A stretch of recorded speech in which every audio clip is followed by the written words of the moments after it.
good morning to you all in this beautiful morning from Riga. Is it really beautiful? I'm It not is sure. beautiful for me because I know that there are going to be a lot of exciting chess happening right now, and that makes me very happy, and I can't wait to see who is going to be the winner of this absolutely exciting tournament. Yes, the last few rounds were absolutely incredible. I think we expected that there will be a lot of fighting chess, but it exceeded expectations. I think last round especially. Yesterday was some incredible stuff happening, and what is, I guess, nice for us normal people, I don't mean some top grandmasters, is that there were a lot of mistakes, so it made it, nice for me to now I know it's not only that I am making them, and you can also see that even top grandmasters make blunders or wrongly assess positions and so on. So that also makes it interesting. But of course, in general, the level is on probably quite high level. And yeah, let's see who is going to be the winner. Okay, before we start to speak about that, actually, what are your prognosis? Who is going to be the winner? Yeah, we should make some bet, I guess. Although actually, I have pretty big faith in Hovhannisyan Robert from Armenia. And But you're is expecting him to he? win today, or to Yeah. actually make a draw and hope for his Buchholz to be better than somebody Yeah, who this wins? is a tough question. I think draw is quite likely because he was showing throughout the whole tournament that he's very solid, but also yesterday he won really nicely and aggressively with black. We see him walking as he's waiting for his opponent actually, because Pretka is, for now he is not here.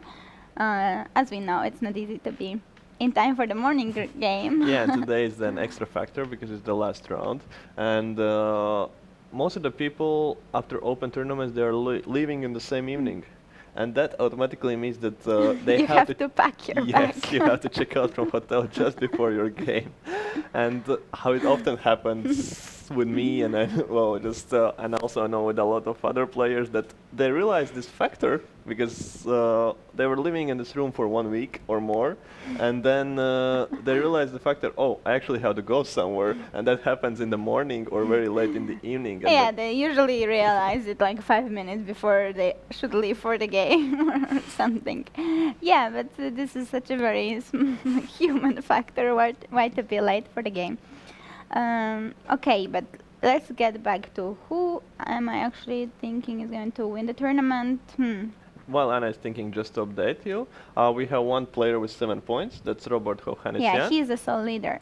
And 5 people following with 6.5 points. But from those 5 people, I expect that only 3 have theoretical chances to take the first place. Only 3? Only those 3 who have the better Buchholz.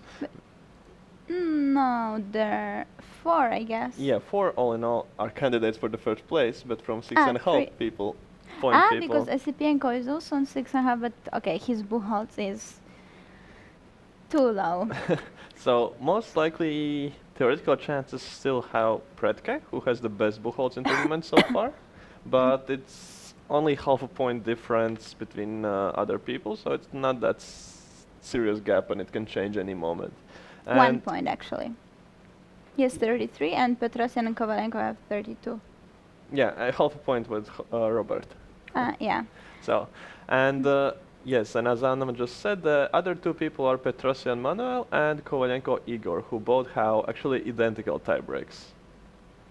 So it's Yeah. gonna be very interesting and very tough, as we can we also see that both first, both second, and both third tiebreak is very similar for all of those people.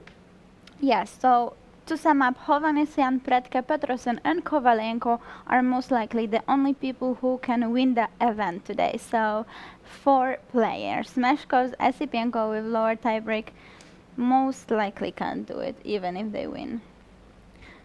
So 4 players.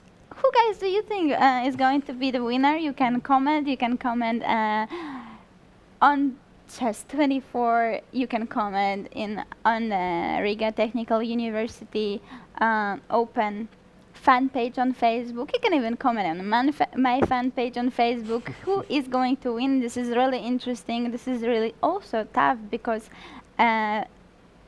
first and second place, Hovhannisyan and Predke, are playing today each other. So most likely, looking at tiebreak as well, one of them is going to be the winner of the tournament, but it's not certain in case of a draw. Also, I would like to mention he's not fighting for the top 3 places, I think now, but Kreisel Robert from Austria, who we haven't looked at too much, Yeah. but he actually performed very great, and actually I would say even incredible in this tournament so far. And he needs a draw today in order to achieve a GM norm. Yeah, rated, you could say only, it's not only, but comparing to, let's say, top players of this event, 2404, and he's on the 7th place at the moment, gaining almost 30 points. And who is he playing? He is playing another international master today, from Spain, Garriga, Garzola Perez. So it's interesting, because at the moment his performance is 26.59, so draw should be okay, yeah? Should be fine, I think, yes. I'm not 100% certain, I didn't do the proper calculations, but I think should be fine. And it seems to me that he's the only one who can make a GM norm, which is Yes, interesting because in the probably. previous editions we had at least few norms in each tournament.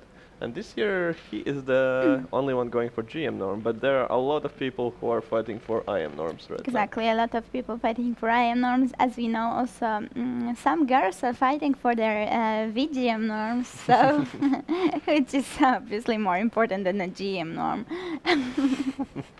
So yeah, coming back to the question, who do you think is going to win? And then I also have to make up my mind. So what's your I'm choice? gonna go with the top seed of the tournament and only Latvian representative in this race, and I really believe that Igor can pull out still something from his hat today, so to say, and yeah, come to play a good game, win, and maybe with the correct results, he could just still take the first place. Yeah, that's true. Actually, Igor, as we mentioned multiple times, he's an incredible fighter. I think he's really in the top league when it comes to being a fighter. He's pretty amazing, and it's of course very likely that he will win. But I guess I will go with Hovhannisyan Robert. The easiest choice, yes. Yeah, let's play it safe, you know. Predke has the best tiebreak from 6.5 pointers, so of course he is also likely. If he wins, he's most likely winning the tournament, because also today he is good pairing, so it increases his buchholz as well. Yeah, exactly, that's true.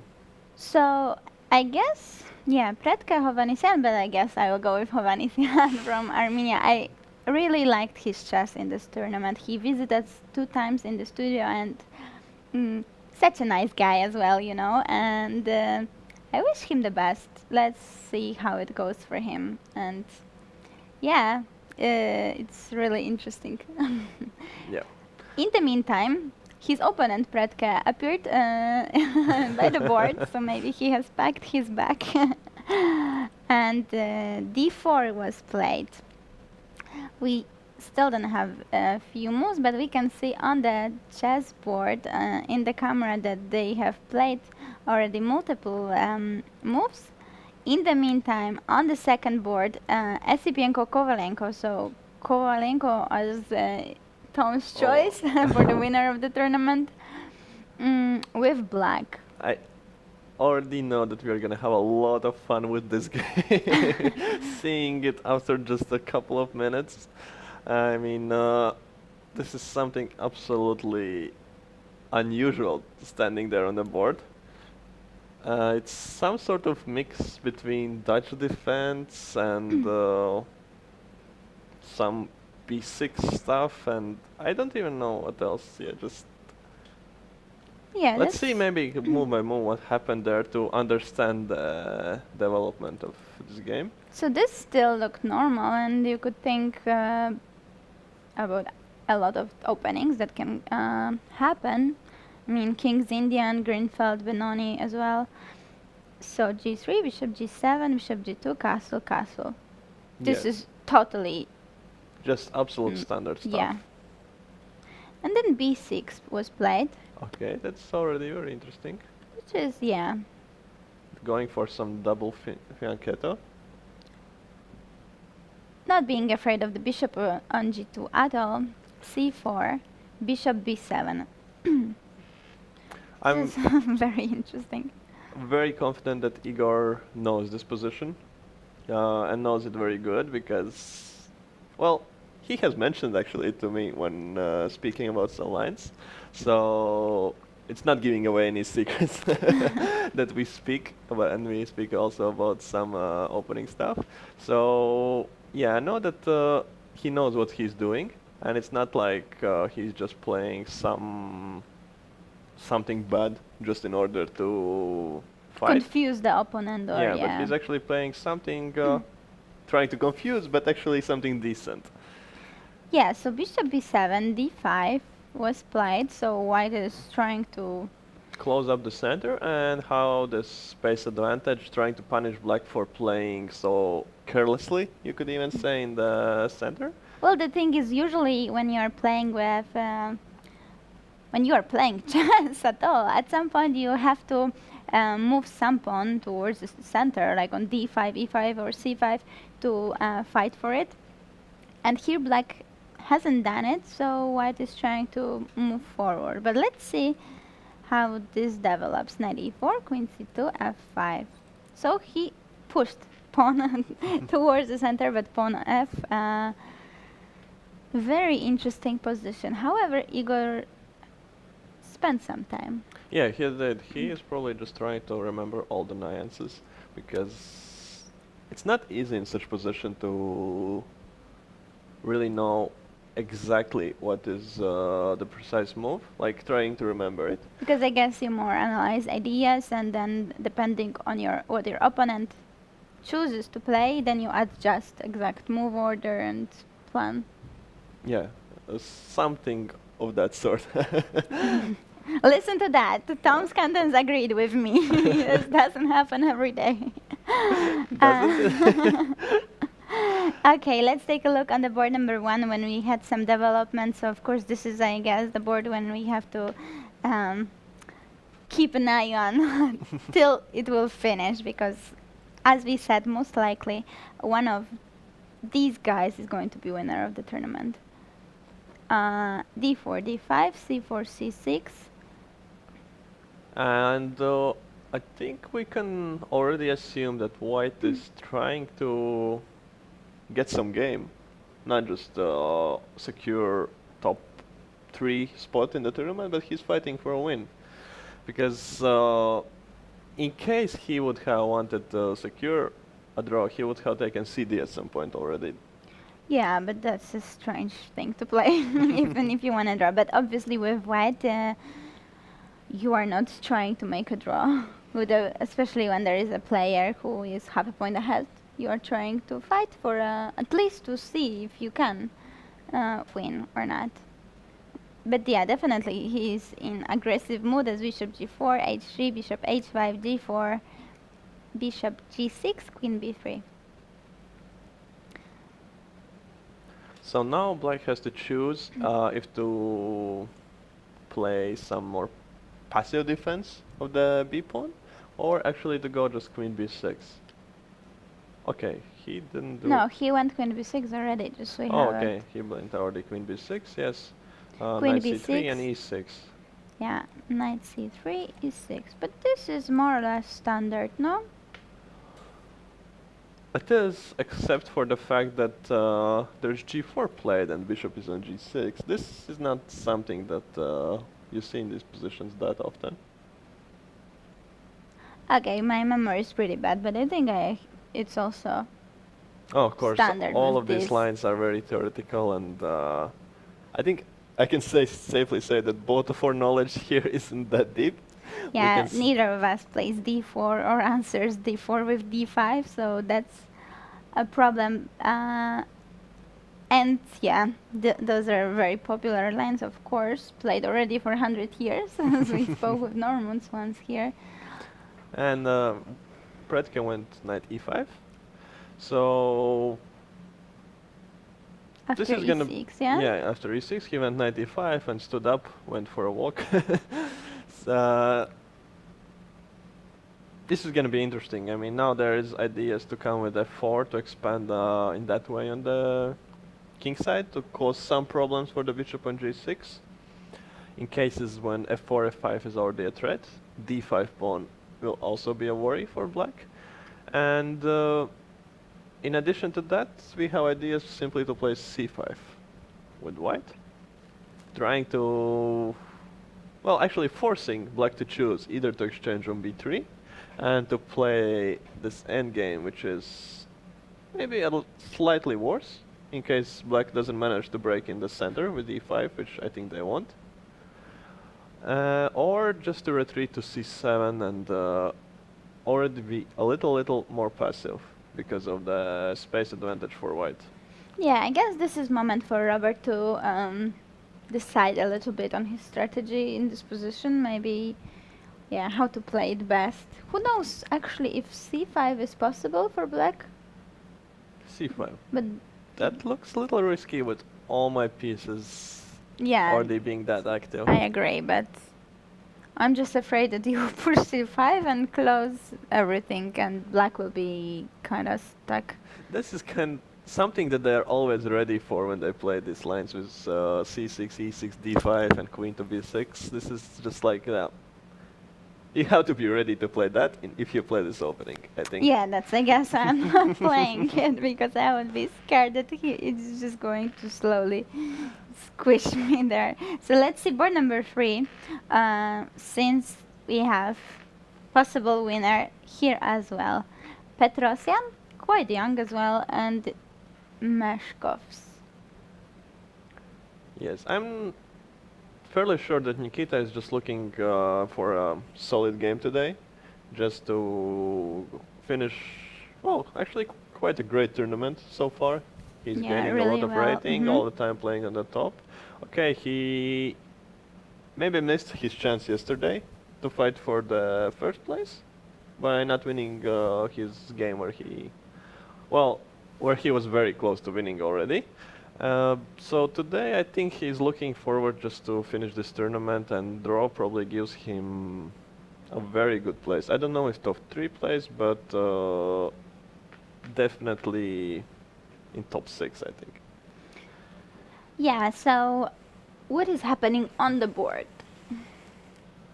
Oh, they played a very normal opening, something that Nikita is playing rather often, with e6, b6, and which is surprising to me that Nikita chose to play a line with a5 after bishop d2, a line that is not that popular, but it is also absolutely decent, and it quickly developed that white also developed with bishop f4, and black had to play bishop e7, so it resulted in a position where bishop b4 check could also not have been given at all, and they could have also developed bishop e7, bishop f4 in one move, which is, I think it is some sort of a gain for white already, but the whole setup for black is absolutely solid, and with pieces coming off, like with that many pieces coming off, as we already see now on the board, that white is ready to exchange light square bishops, which they already did. It's gonna be fight for some very small positional advantages somewhere based on the space advantage, but it's not gonna be an easy task to create some big problems. But as we saw in all the previous rounds in this tournament, Petrosian is enjoying to get a little positional advantage and just squeezing his opponent. This is seemingly his signature of how he's playing. So to sum up your words, it's going to be some boring Grandmaster game?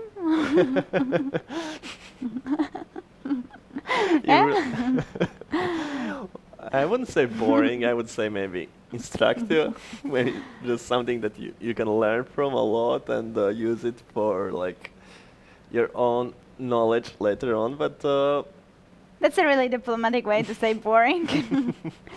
Yeah, but good job. Let's see. My okay, those top guys, they're playing their stuff, and let's leave them for a moment.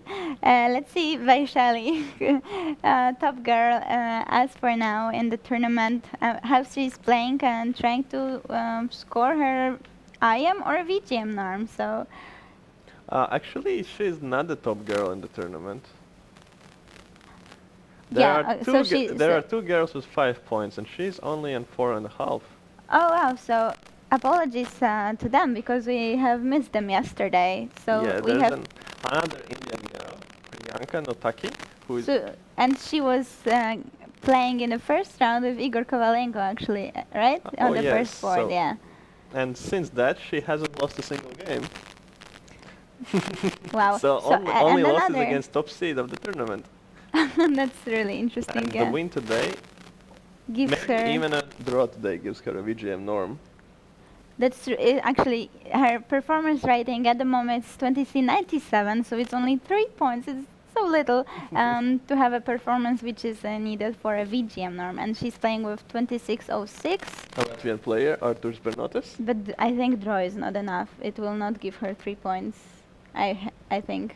Might give her 3 I points. think it's going to give her like 2 points, but still, Well, she maybe only needs 2.5.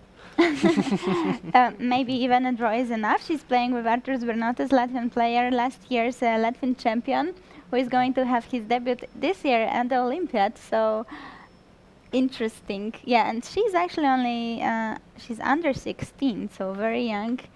Yet again, young and talented Indian player. And what more? You said there is one Another more? girl is Solozhenkina Elizaveta, also a young girl, under 16 from Russia. Mm-hmm. She has much worse buchholz. She didn't do that good in tournament before, but at the moment she has 5 points and Mhm. she's playing against English international master Haria Ravi.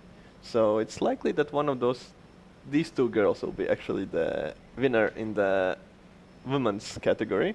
Yeah, that's true. Could be, but still, I mean, Vaishali, she has 4.5 points at the moment, so half a point less than girls we have just mentioned. They are with 5, but I believe her performance is bigger than both of them, so 24-20. So in case she makes a draw today, she has her VGM norm. In case she wins, she most likely scores IM norm. Yes, that could be true. So according to performance, I think she is doing the best. Yeah, in this case you could say that she is the leader. You know, that's how I changed it a little bit to be right after all, even though I was wrong. But yeah, so we have Priyanka, yeah, Solozhenkina, then Vaishali, and also Narvama is doing well. Also 4.5 points. So let's see at this position, since it's the only women player fighting for IM norm, which is interesting. So this is quite Safe equalish, approach yeah? from white side, I would say. Can Let's you see. just quickly move Yeah, to let's the take opening? Okay, so there was Caro-Kann, And D3. exchange, and bishop d3. So, very safe choice. Something where it's one of those lines where it's hard to get worse with white. You don't have to know too much theory, and you can just safely play. So maybe that's what I should play for Caro-Kann, because I often actually manage to get worse in Caro-Kann. I guess we see her on the screen. Yes, I think so. So calm approach, but maybe it's a bit similar to what Pragnananda is doing. Also avoiding very long theory and just trying to play chess. Who knows? Queen Yes, b3. but I think that her approach is that she's fine with the draw today, while Pragnananda, he wants to win every single game. So it's a little bit different. That could be, of course, VGM norm is a great achievement, and draw is, I think, making her more than happy. So queen c8, knight d2, e6, knight gf3, bishop e7, castle, castle, rook fe1. You know, just very calm chess. Just develop pieces in the center and exchanged a bit. Yeah, there's not very much that we can say about this position. Black would like to somewhere play something like a6, b5 to have some potential of minority attack, somewhere to target the c3 pawn. But with the queen on b3 and with the bishop on d3 still, it's gonna be a very tough task for them to do. While for white, they can use the fact that they have control over those central squares a little bit more. Both of the bishops are very active, and they can even sometimes go for some kingside attack if things suit them, as well as they can counter the black's ideas. For example, now if you take bishop e5, black does some move like a6, we can already think about playing c4. As after d takes c4, knight c4, we like have some problems controlling d6 and b6 squares. So it's not that easy to choose a plan for a black side, and especially if they are looking forward to playing for a win. That's why I think that, well, this is a very good choice when you are fine in a draw, and if things are going in your way, then you want to win. So this is like the perfect approach, that you're saying that you're fine. You're totally good with the draw if black doesn't draw anything, but you're also in the same time provoking the higher rated player to over push somewhere a little. Yeah, this is always tricky because often higher rated players are actually trying to do it. Not, unfortunately, not so rare that they are also trying to do it when playing women players. So if it happens, I hope she will show him that it was his mistake and last mistake in this tournament. And so let's take a look at other girl. Could it be that something is wrong with this game, or somebody is still a bit late? Yes, maybe somebody was just late still for that game, so we don't see what is happening on by the points, the leader in the tournament among women. And we are back on the board number 1. Okay, so we see that queens got exchanged on b3 already, voluntarily. So black is gonna try to just squeeze out this half a point instantly. So now the big question is, how do we protect b3 pawn? What can we even do about it? As it seems to be just falling with the knight on e5 already. As when the knight is on f3, we still have an option, even in some lines, to just play c5 and try to trap this bishop on b3, where it doesn't have too many squares. But right with the knight on e5, I am not certain how we could do it. I assume we have to play something like, maybe we have to play bishop d3 and try to provoke black to take on b3, and then we play c5. So at this point, black bishop doesn't have too many squares, and we want to trap it with rook a3. What if knight d7?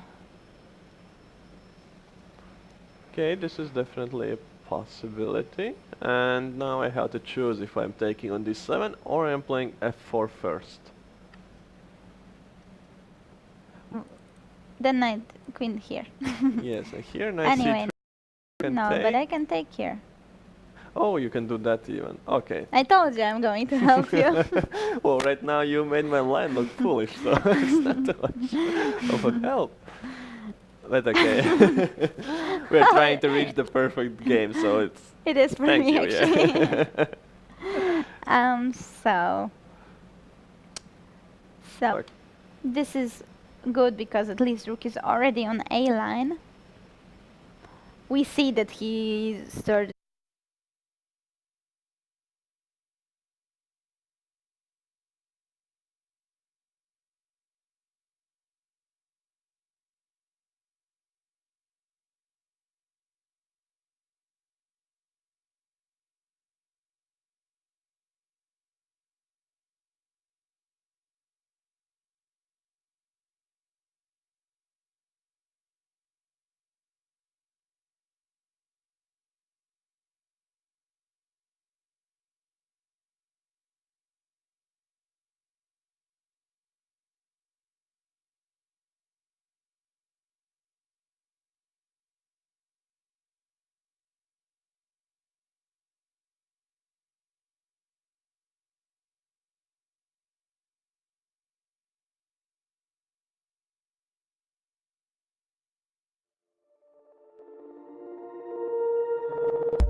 Welcome back after a short break. Yeah, we are back commenting on the top games, and there has been quite a lot of development already, especially on the first board, I believe. Yeah, what's interesting that we almost got it right. What should happen there? Yeah, but not quite. So we left it, yes, after. No, actually, before bishop d3, Yeah, expecting but that bishop bishop d3 d3 should be played. exactly. And we actually concluded that maybe simply bishop takes d3 with black now. Might be a good choice when draw is good result for you, but as we see, Robert is just going for it, as in every game this far. Yeah, it's really nice to watch him play because even though really draw would most likely give him first or second place in the tournament, and who knows, maybe we are a bit misevaluating this position, but according to what we think, bishop d3 would be really a good chance to just have equality. He's going for complications and yeah, let's see. No, he most certainly is objectively fine also here. I don't have any doubts about it. It's just that this is much, much more complicated. So c5 as expected, of course you have to do it, otherwise bishop c4 is coming. Knight bd7. So wanting to exchange. So you were offering, okay, we were checking knight fd7, but you were offering f4, but couldn't in such situation rook a3 be played? Because the thing is that after taking, could this be idea? Oh wow. And so we But have bishop to play c2 bishop is c2. possible, and takes. But I think this could be another case where rook will be stronger than those two pieces. And guys, do you see this position? It's so funny because black has all 8 pawns still on the board. It's unusual because there are so many exchanges, queen exchanges. And White has only quick math 6 pawns, I guess, yeah? And black has still all the pawns. And still the funny thing is that all the remaining pieces, except those 3 pawns, are standing on their initial squares. Yeah, so black just, you know, pushed 3 pawns and jumped with the pieces, exchanging everything, and yeah, didn't move any of the remaining ones.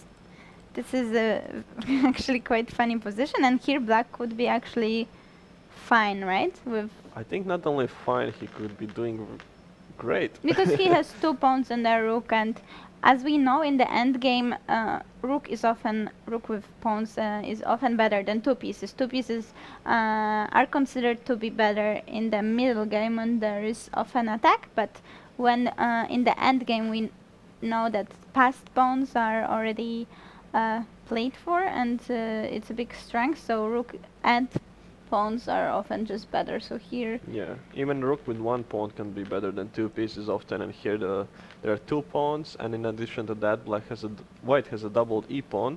So yeah, so this it's pawn storm is basically gonna 4 pawns for this 1 b pawn. Okay, there is also e3 pawn which is stopping d pawn, but still, it should be more than fine. So maybe that's why rook a3 is not possible actually. So white retreated knight f3 and bishop c4. Actually, he didn't even wait for rook a3. Because knight f3 idea is something that I mentioned earlier with knight d2. d2. Yes, Right, so knight d2, so he has to do it. So bishop c4 takes. For now, black is still pawn up. So white has to do something about it. Rook a4, and the only way to defend is b5, which was played. Takes. Rook a6, knight fd5, and king e2. So at the moment, black is pawn up still. And still bishop b4 was played by black.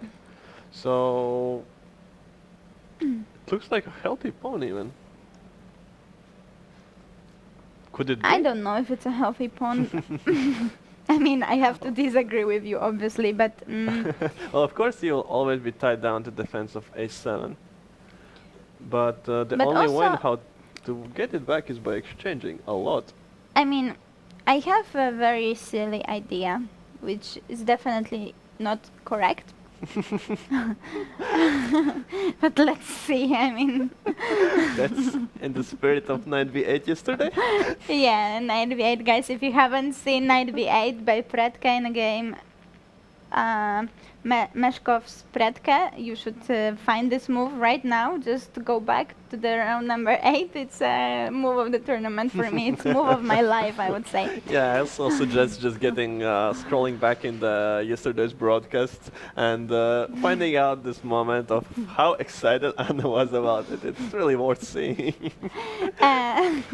Okay, let's take a look here. Now, my idea, of course, knight b1 shouldn't be correct, but I will explain you my idea. So the thing is, if you want, but now you can exchange it already. Yeah, I Actually. can do that. But Because let's my hear idea, your idea. my idea was playing bishop d2, blocking from c3, rook to c1, and then knight to d2, depending on what is going to happen with those bishops, whether you will exchange or not, and pressing on the pawn. With rook on c1, knight a3, maybe knight will go back to e5, and pressing on those pawns with my rook and knight. That's a lot of arrows, you see. Yes. As you see, my thought process is quite complicated. I am a woman after all, so if you don't follow, I'm sorry. No, it could be, if it worked, it would be a very Yeah, good but plan, I guess but the problem is that in the very first move of the variation, black can just exchange Or the they pawn. and also, let me note another thing. They don't need to do this. A c4 pawn, in my opinion, is rather strong. And we could just play, for example, king e7 here. And meet bishop d2 just with c5. c5. Ready to play Okay. rook c8 and easily...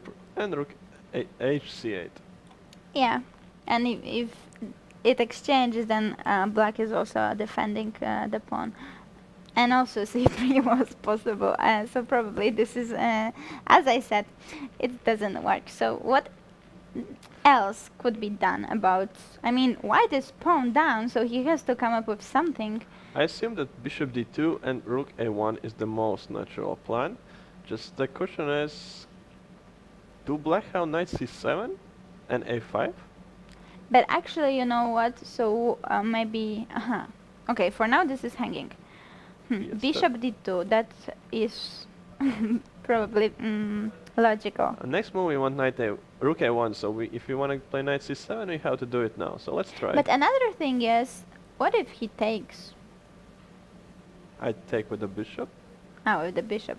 But still, like my idea is knight c7 and knight b5. But why did we need to give up a bishop to do that? Because your knight from c3 could take this knight on b5, but maybe it was not needed because it will Now go we can play rook somewhere a5. We don't need to go that Yeah. far, I think.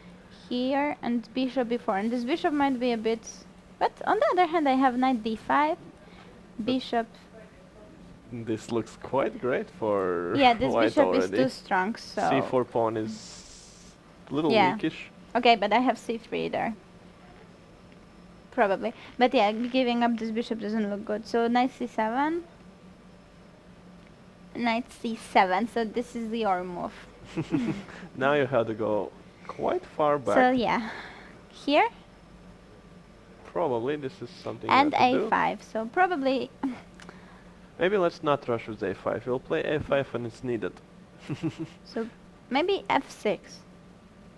Ah yes, to stop knight e5 jump. Because for some reason, this is often a bit annoying somehow. And at the moment we can't even defend c6 pawn, so maybe f6 is not bad. Okay, yes. I mean, yes? Let's Are try. you sure? I will see in a moment. For now. And if rook a1, then already a5. f6, you know, sometimes it's really good to make such move, because when you see that some move is annoying you, then just stop it from happening. And knight on e5 is really strong and a central piece, so it's always good to avoid it. Yeah, this f6 is looking actually very nice, and after f6, rook a1, we can even play king d7, or...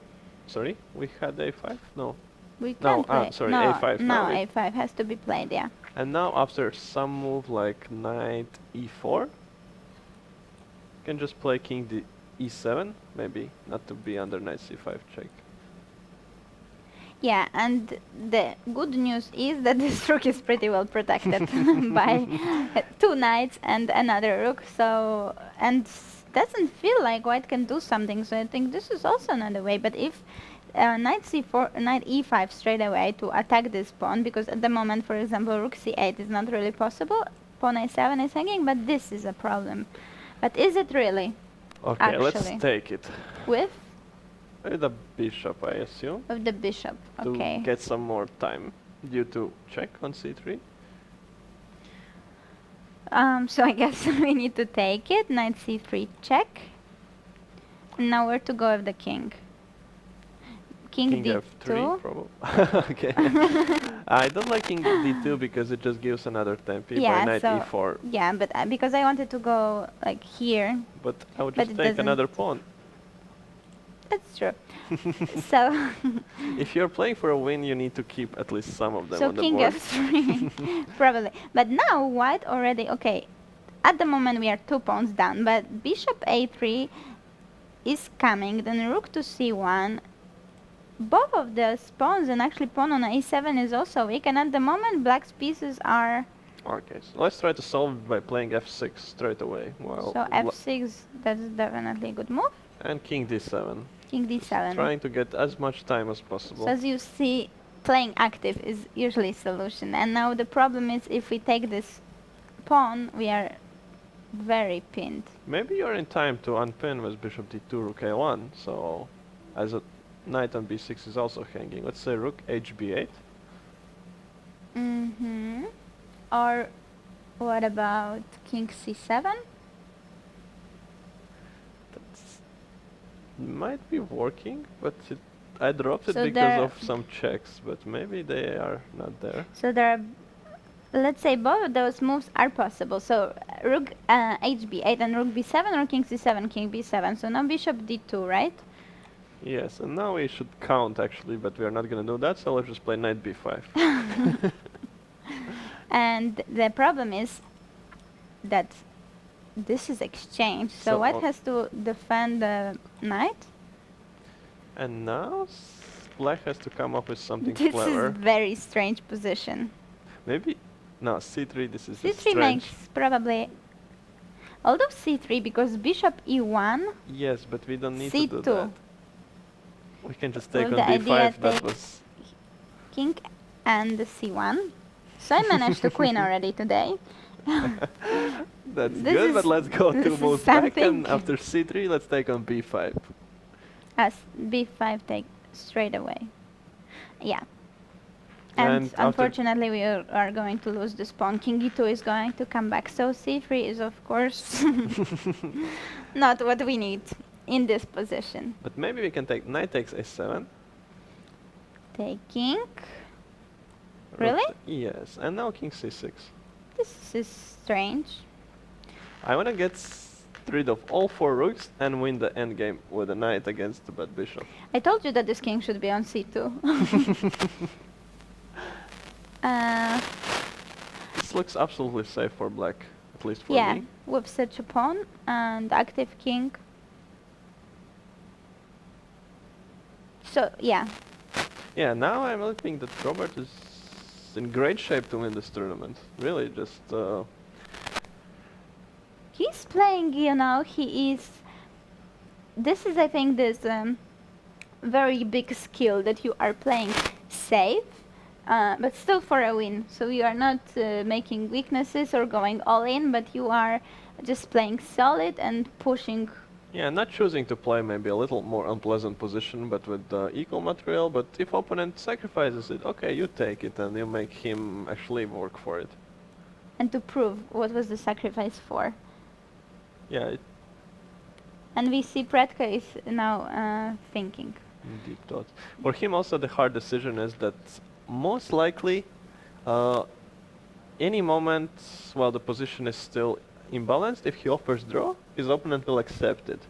So the hard choice that he has to all the time deal with this is not to go too much all in and miss this moment. The position is already that bad that draw won't be offered Yeah, anymore. because draw is likely to definitely gives him top 5 and very likely gives him top 3. So it's always also a bit difficult for the player to really focus on playing if he knows, okay, maybe I don't need to risk and I can just make a draw and have a very solid result. So, there is also a lot of psychology for the players. Let's move a bit forward to take a look what happened on other boards. As the top 3 boards, just to remind you, players are fighting for the first place, especially Hovhannisyan, who is a sole leader at the moment. Predke, Kovalenko and Petrosyan have the best tiebreak. So let's see. Board number 2. Straight away as we switch there, I see that we were very wrong about one thing in this game. Do you see what is it? We expected that this game is gonna develop rapidly because both players like to play Right. fastly, and it is almost, I don't know, 1 hour later, and they have done each one move. Yeah. Okay, I wasn't expecting it. It was, you said that it is going to develop rapidly, so ladies and gentlemen, it was not my mistake. But yeah, knight e4, and this is where we left it, expecting probably knight c3, but knight d2 is a very similar idea. Knight d2 stops possibility to take this knight, as after knight c3 we could just take knight takes c3.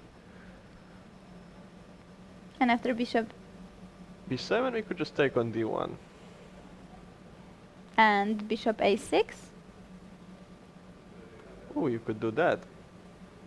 And it wouldn't get stuck there. Okay. So that's the line we were calculating. But the thing is that maybe we don't need to take rook d1, and knight c5 is going to come, right? Yes, so... And so we can just take, and the thing is, at the moment where this exchange down, but this knight is kind of trapped here. c5 is not helping, right? Because Can I play just rook d8? rook d8, maybe I am going to play... Can I do this? You Do can, I but want to do it? doesn't change much. Bishop b5. Well, I want to have some ideas Queen with e7? knight c6. Queen e7, Oh, I don't have queen b4 after knight c6, so it knight does... c6, but you have queen d6. I still have queen d6, and knight is And this knight is actually surviving on d1. not that safe there after bishop a4. Alright, so we take. This is actually a great move. A very easy to miss. Bishop a4. Because, I mean, this is such a strange one. I missed it. I was more thinking about, king f1, king e1. But bishop a4 is a cool move. And it's really funny, actually. And there is nothing to do with this knight.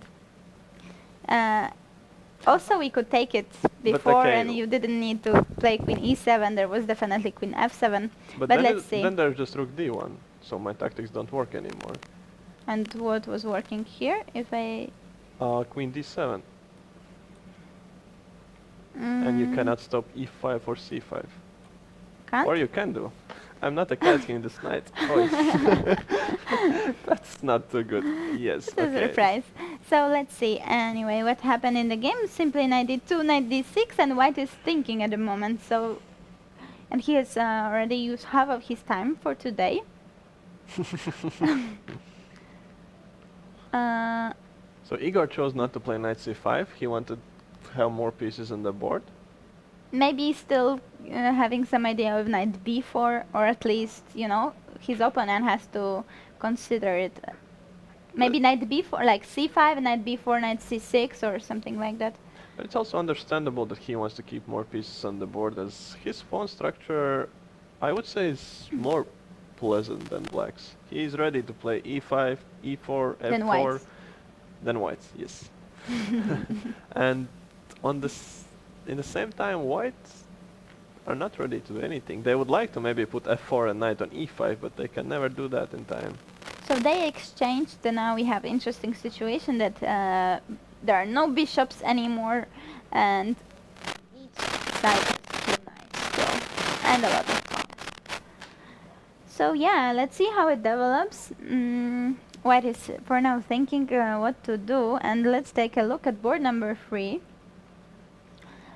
where we also had a lot of changes. So this is where we left it. Yeah, we exchanged the bishop on g2, and then we were thinking about ideas what could white have.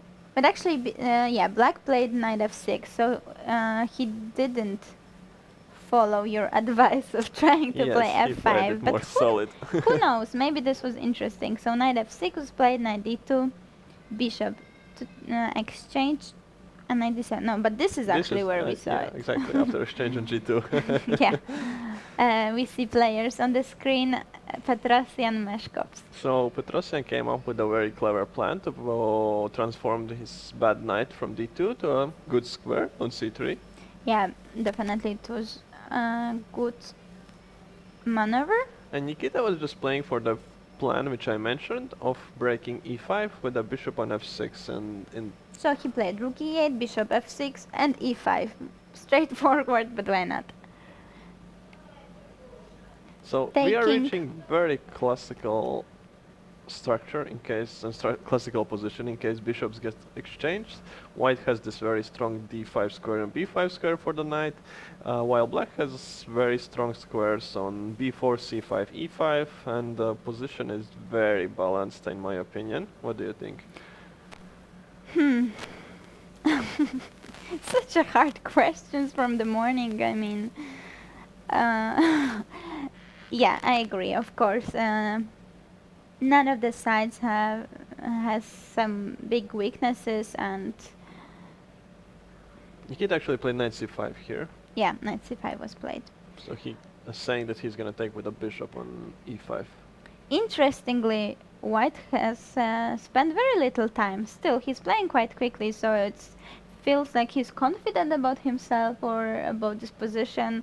Maybe he likes such chess, or it's just his style to play really quickly. I can't say. I don't know. Yeah, I also don't know how he's usually playing time-wise, but I wouldn't say that there will be too much excitement in this game because Nikita is also very good in exactly this kind of type of positions from the black. Yeah, he's a very solid player. So, And as he's also you very patient, which is very big strength for him that he can actually wait for his opponent to go wrong and then try to overcatch it. yeah. So as you mentioned at the beginning, this is going to be a boring game. Those are your words, just to remind. No, but of course, playing such positions is a very big skill. So let's come back to it later, and let's see board number 4, where we had exciting Benoni. Which is still exciting. Yeah, so this was position, as we mentioned, it was a bit surprising that Smirin played Benoni, not King's Indian. But it might have something to do with the fact that White is playing the line with f4. And yeah, we saw just So it's logical moves. I White think. is playing in the center and Black is trying to develop his counter game on the queen side. And White is, I guess, trying to prepare e5. b4 takes, and knight a4. Attacking some pawns. Maybe he wants to keep this knight on d7 to look on e5, and maybe other knight will come here sometime. Although no, that's not what happened because he played knight. Okay, but bishop came to e3. He So just simply wanted to attack b2 pawn, and now White can't really play b3 anytime because of extremely weak square on c3. yeah, just this knight is going to jump there. And actually, what should White do? I don't have any This is ideas. hanging. I think Black is having absolutely great position here, and White just chose the wrong plan in my Okay, opinion. he has to go probably here. Otherwise, or this is going to fall, or this. So that's the only square where nothing is falling at the moment. So, does White want to play e5 right now? I don't think so, right? It's not a threat yet. Isn't it? Ah, now it's It's Black to do. Black to move. Yeah, I was asking it because I was wondering if I should try to do something about this threat or no. But I don't think it's a threat, so we should do some useful move. actually what move? Wouldn't it Let's be... play b3. No, do we need... Okay, let's play b3. Actually, b3 might be with the idea of putting rook on b4 and pressing on the pawns, but... So let's see if it's working. Okay, I'm taking this one. Taking. Rook takes. Ah, you can take the rook. Yes, That's was my tricky. point. So if after taking we first take Okay, knight takes. and taking. Can I really be in any danger whatsoever if I have such a strong black square bishop? Yeah, usually when white gives up dark square bishop, it means that this is going to be a pretty powerful piece. So it's not what you want to do, but I think actually e5 was played and and black just took. I actually think that's what happened in the game, that there was b3 and e5.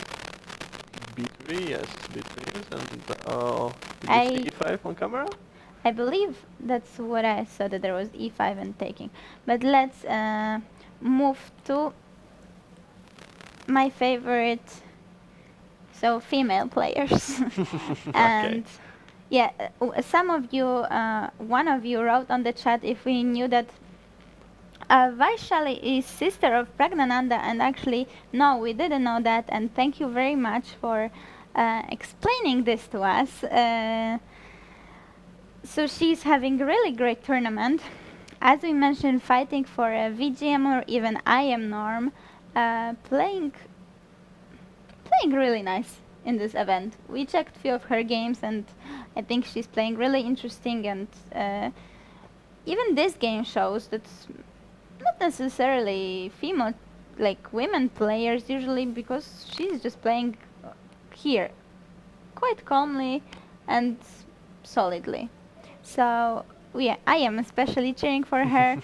24-20 is her performance at the moment, so yeah, draw is enough for her to make a VGM norm. If she wins, she has men international master norm. And while we are on the topic of norms, and I just wanted to mention that Chrysler Robert from Austria, who we mentioned in the beginning of broadcast, has made a rather quick draw with white color. So we didn't do those precise calculations, but we assume that it gives him a GM norm, and in that case, big congratulations to him. Yeah, huge congratulations. It's always a great moment, you know, if you finish tournament and make a norm. Just such a happiness. And since he made a quick draw, if it wasn't enough for him, he would probably not do it. So most likely, yeah, that's the case for him. So we have one norm in the tournament. What do you think about this position?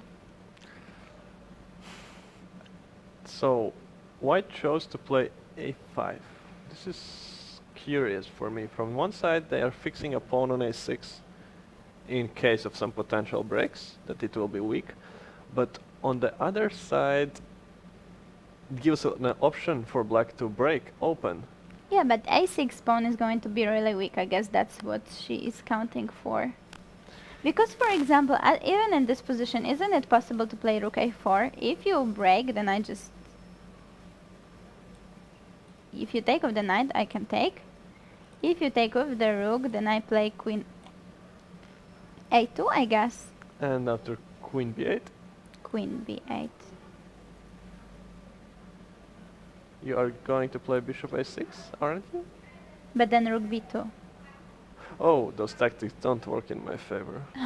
I don't manage to take it all. Yeah, but who knows if this... no, before the problem is that this pawn is hanging. I wanted to take and... You can do that. Looks interesting. Oh. No, but you can take, I simply. cannot make any tactics work again. That's a pity. What I wanted to do do something for the fact that your 8th rank is absolutely empty. empty. But the problem is that this knight is defending it, so rook b1... I mean, actually white's first rank is also a bit weak, but okay, f1, any piece can come there, but it seems like this isn't working, so... Yeah.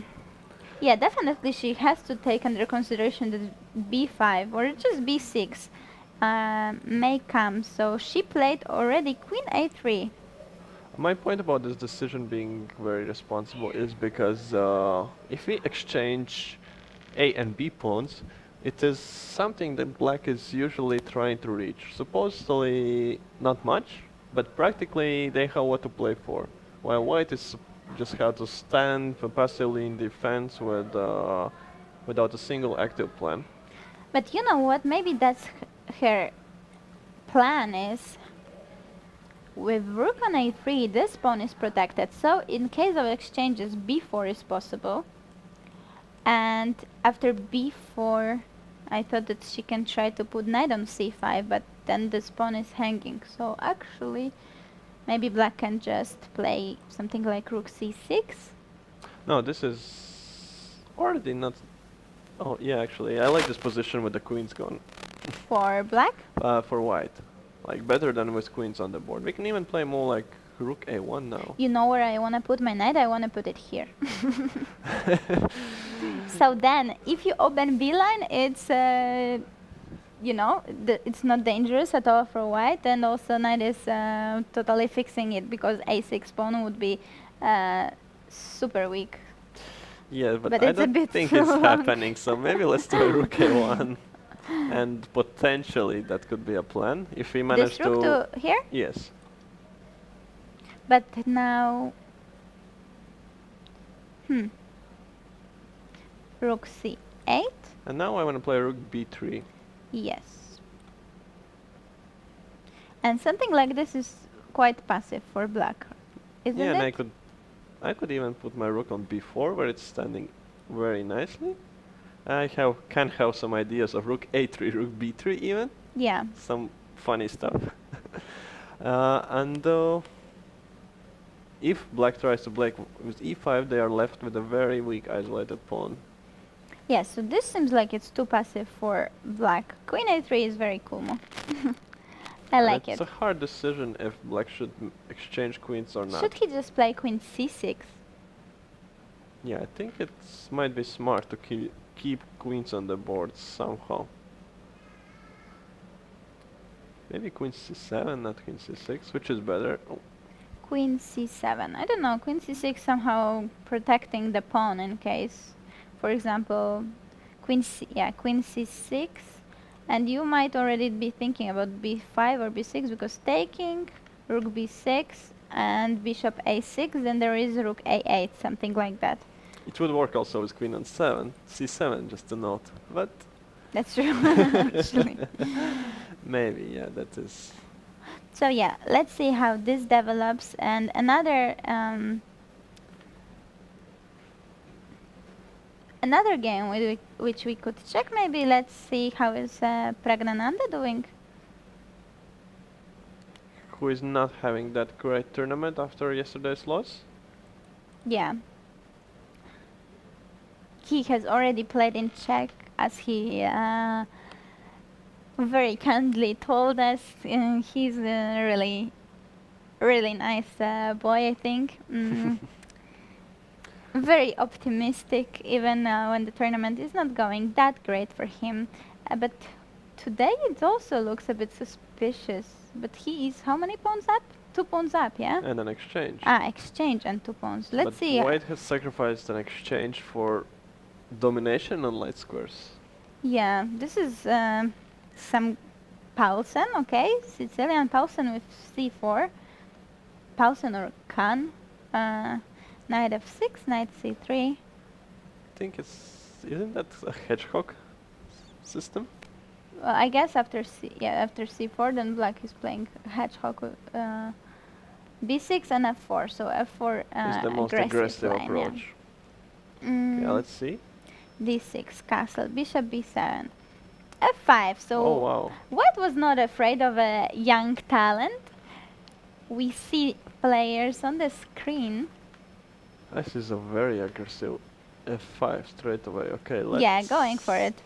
See e5, I assume, yes. Knight c2. So now white will probably try to move knight e3, knight d5. But the thing is that e4 pawn is hanging, so black just takes it. Knight d5, queen c5 check, Oh, bishop wow. e3. And now knight c3. We assume that players did calculations correctly. Queen is hanging, but also this is hanging as well. So bc and queen c8. This is Necessary, probably, already. yeah, and f6. So White is just going for it. yeah, and doesn't look back, just goes forward and rook And- f6. Hmm. And he's doing all these decisions by spending very little time, I would say. Yeah, totally, very quickly. I mean, since they are not that obvious, at least for us, spending just half an hour for all of that. And let's see, bishop g4 was played. Also that already, wow. Bishop g4, so Okay, this is a very strong motive, to be honest. idea is, of course, taking back exchange. King has to go probably, hard to say, e7? Yes, probably 7 to how queen d7 in case of a check, but still we should probably go queen b7 check. Queen b7. King e6 is not possible, so Or it's either if back. this? Yeah, just to show you, in case somebody is trying to be too active, it might be unpleasant for him. So king e8 maybe, to keep the queen, to have some motives, because maybe at some point you have to start taking pawns and then to have some activity. Although queen is still defending on g2, so it's not that dangerous. It looks like a good position for white side, to be honest.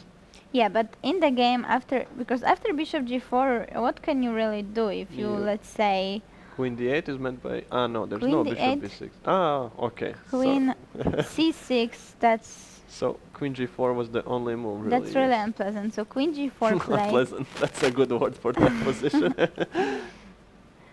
Wow, this might be.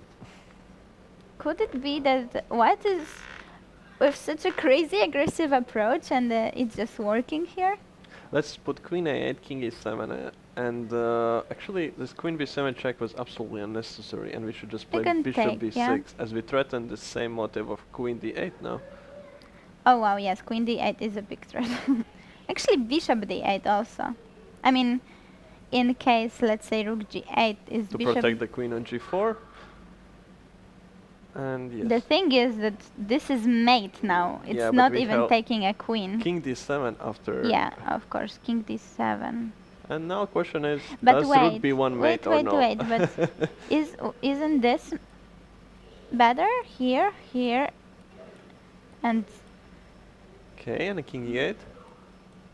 and bishop f6 is not possible because taking a queen. That's nice.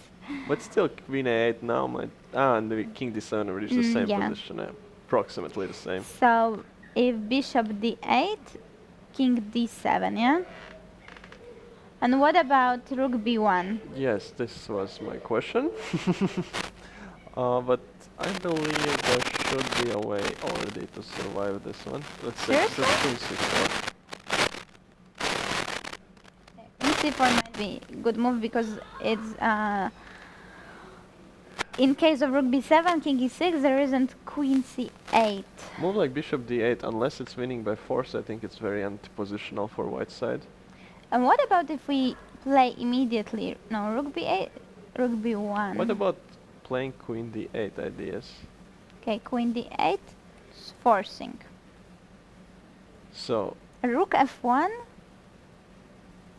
oh, but there's mate on g2. What are we Ah. speaking about? Yeah, so queen d8 I Actually, think my is initial thought was unpositional. that I will play queen e8, but there's just bishop e7, which I totally missed.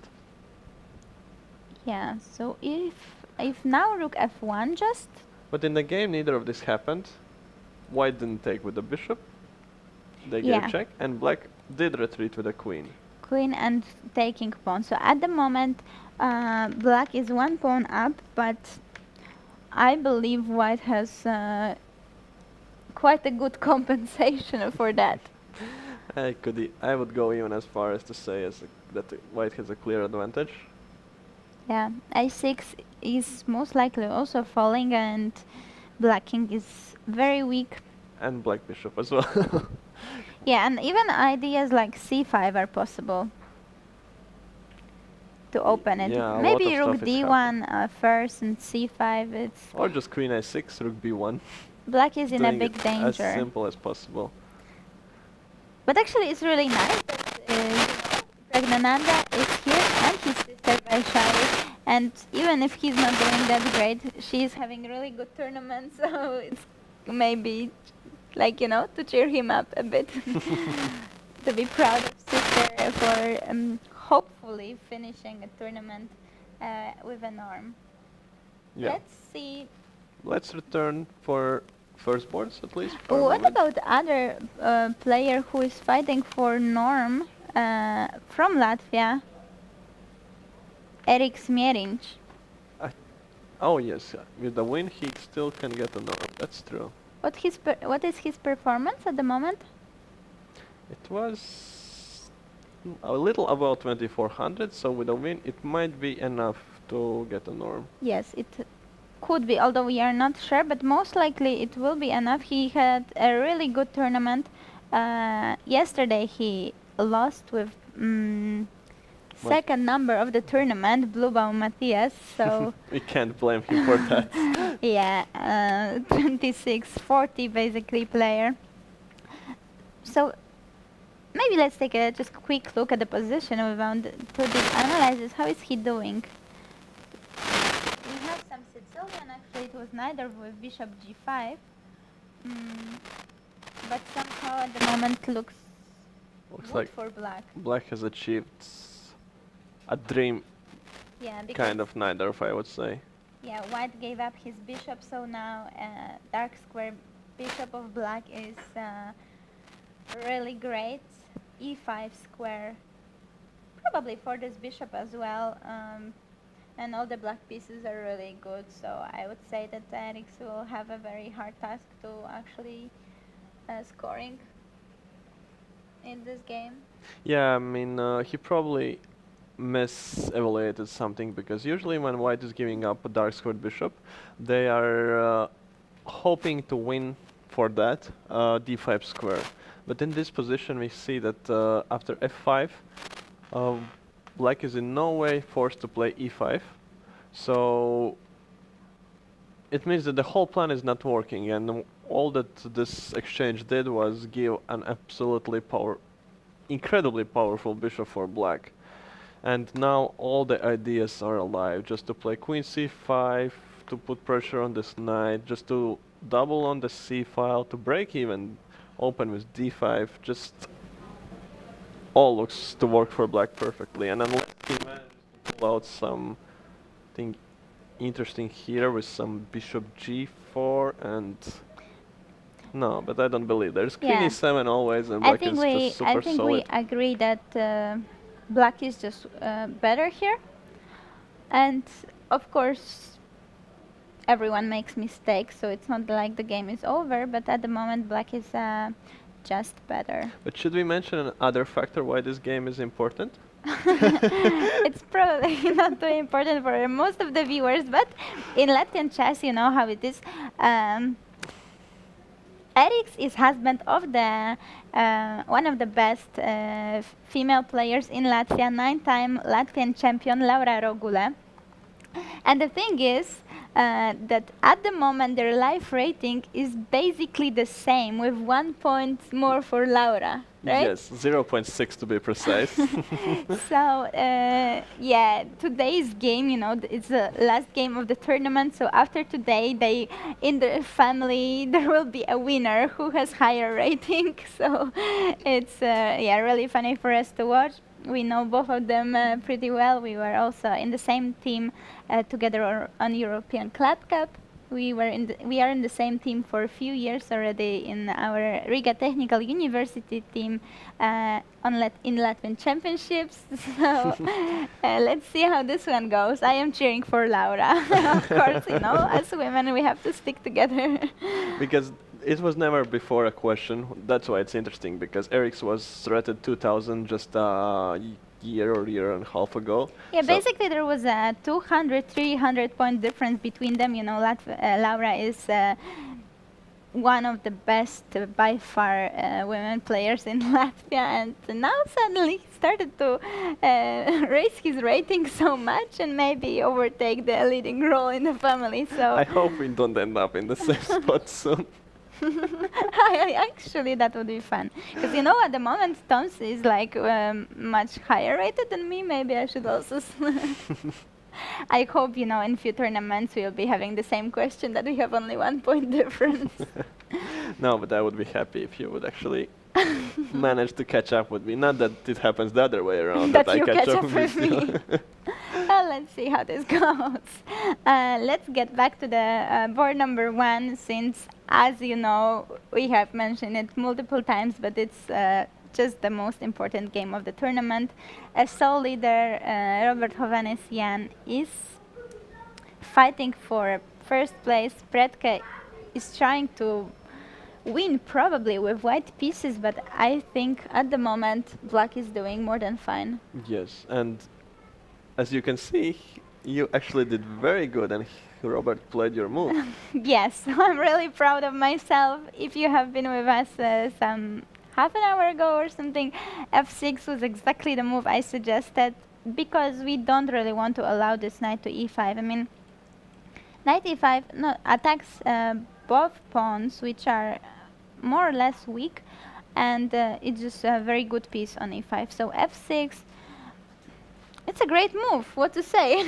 Yeah, it most certainly is. It seemingly it solves all the black problems, and white maybe how to enter some forced lines that we saw before, with pieces coming off and trying to equalize material, but with the price of actually black getting a lot of activity and maybe even some more favorable pawn structure. But in case white doesn't do that, they might end up just pawn down. You know what? Now actually one move comes to my mind. Knight e4. Okay, and if we play the same a5, does it change from the lines that we discussed before? And rook c1.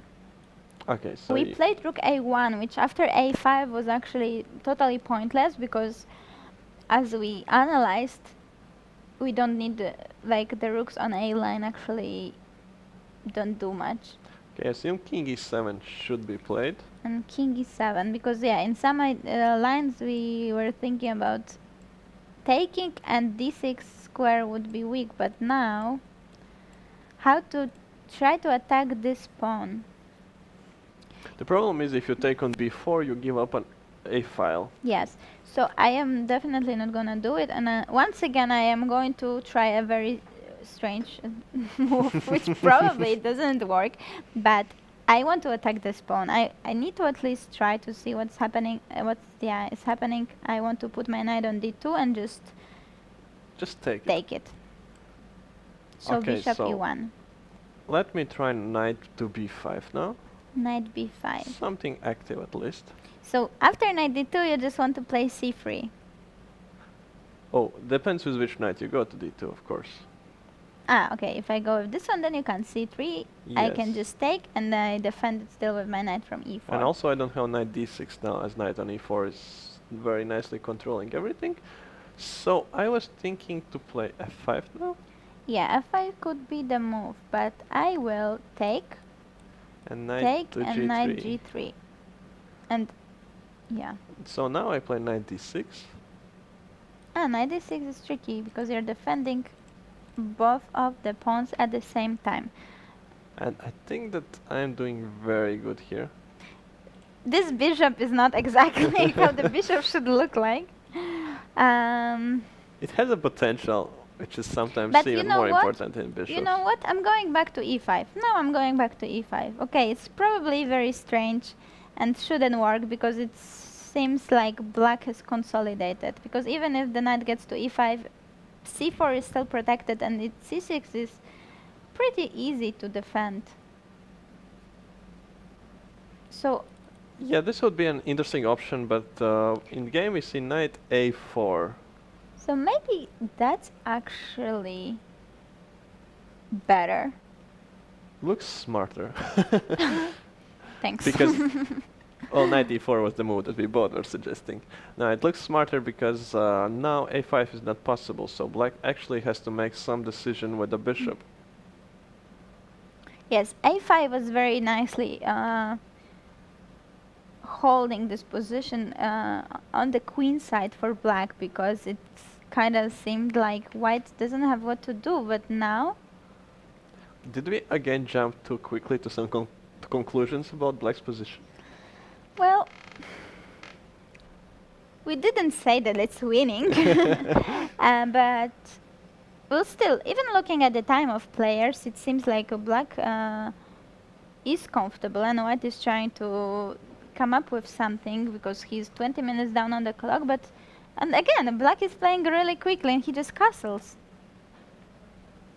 What? What? I think we have something missing here. No, I guess he must have taken on d2. Yes. Sorry, we don't have this move. Okay. He definitely didn't castle in this position. So Could he take? Probably he probably took, he took, yes. takes and castle. So maybe now his idea is that after taking, he gave back his pawn, but His position is just great. is it great? After b5, rook a2, I think it's Or pretty rook a2 great. straight away, Or even that, yes. which is a bit more tricky because the pawn is untouchable anyway. So this is not something to be worried about. What he should be worried about is rook to c1 and trying to take on c4 without Yeah, any but exchanges. the thing is, it didn't happen because after knight a4, but this is really impressive that black is finding the moves so quickly. Knight a4, Bishop d6. bishop d6. So he wants to keep this bishop, which is understandable because d2 is a pretty great square for the knight. As in multiple variations, we were trying to put this knight on d2, even playing as strange as knight b1 from c3 to put it on d2, or bishop e1 making a play. So it's understandable that he doesn't want to allow it. Bishop d6, rook c1, and castles. Yes. So what I was So- worried about before were ideas was bishop a5, either in the previous move or now, but now when he played it, he actually realized that it's not dangerous because he can just answer it with rook b8. Okay, also you can maybe answer it with knight to d5, no? Now we can already even do that, yes. I mean, Although there, what's the problem at all? He can even take it. yeah, but then we lose c4 pawn already. Ah, okay, yeah, we Unstoppably. lose. And then c6 pawn is mostly also going to, most likely also going to fall. We can Yeah. even do rook Yeah. c2 or bishop Yeah, c3. rook c2, yes. But maybe knight c d5 can be played. Yes, but now knight d2 already comes, so it's like getting back this tempi which we lost with because of bishop d2, bishop d6 moves. Who knows? Is this possible? Oh, But probably it doesn't make sense. Although, Why did you rush so fast with taking? We can include knight d3. and rook c2. I can even repeat position. I think that black would be fine with that. Yeah, maybe. Just to remind you, he has black player Hovhannisyan Robert has half a point more than others, so draw is very likely to be giving him first place, most likely top 2. Yeah, so white is thinking after castle. Bishop a5 maybe doesn't give that much. Let's see some forced lines. Taking, rook a8, sorry, rook a8 and rook c4, because this is forced. Yes, but c5 and I think all of the positions if where white straightens black pawn structure are not dangerous for black at all. And the thing is that black has a line, so rook a2 is going to come and it will be very active. Knight d5 also, and once again, thanks to f6, white knight on f3 is limited. Yeah, just it doesn't have squares. I'm really proud of my move f6, you know, so I'm going I'm to emphasize it. Here black could be even better because white would be forced to make some decisions on taking on c5, not to allow b5, c4 moves. All the pieces for white are a little discoordinated, so this is not something that he would consider. Yeah, I think he's really comfortable here playing such position. Not only he's playing really strong, but also he has this comfort that draw is most likely totally fine for him. Yeah. So let's see board number 2. Lot has happened there. Very interesting position at the moment. Can we go through the moves a little bit to understand what happened after exchange of bishops? So they exchanged, leaving pair of knights for both of the sides, and black went forward. But the question, is it going forward or is it weakening his position? Well, I think he had to do that because he couldn't allow knight e5 to settle in there. So e5 and c5. So very interesting approach. White wants to Punish black for moving all the king pawns. Yes. And also queen c4 is a direct threat.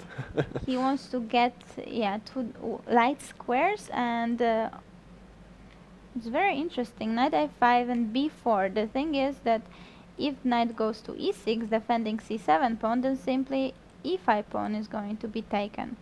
And this white will have position, some favorable structure. yeah, this position of black's king is really weakened. So some tactics are happening. was played, knight g5, and now knight e6. So probably the critical line is taking. That's the safe line, I would say, and rook f7, and Okay, position it's is just comfortable for black. This is true. So what to do now? Critical lines, I think, are connected with the pin on the king. So let's say queen b3 or c4. Yes. Which one? It's a tough question because queen c4 is still Running keeping eye in. on c7, but running into knight d6.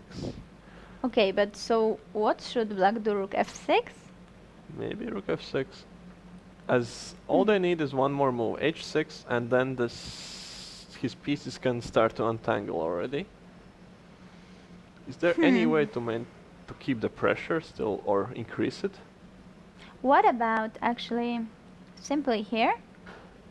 And after knight d6, I assume you want to take, Knight yes? d6, yes, I want to take, and knight d4 with such a strange pin.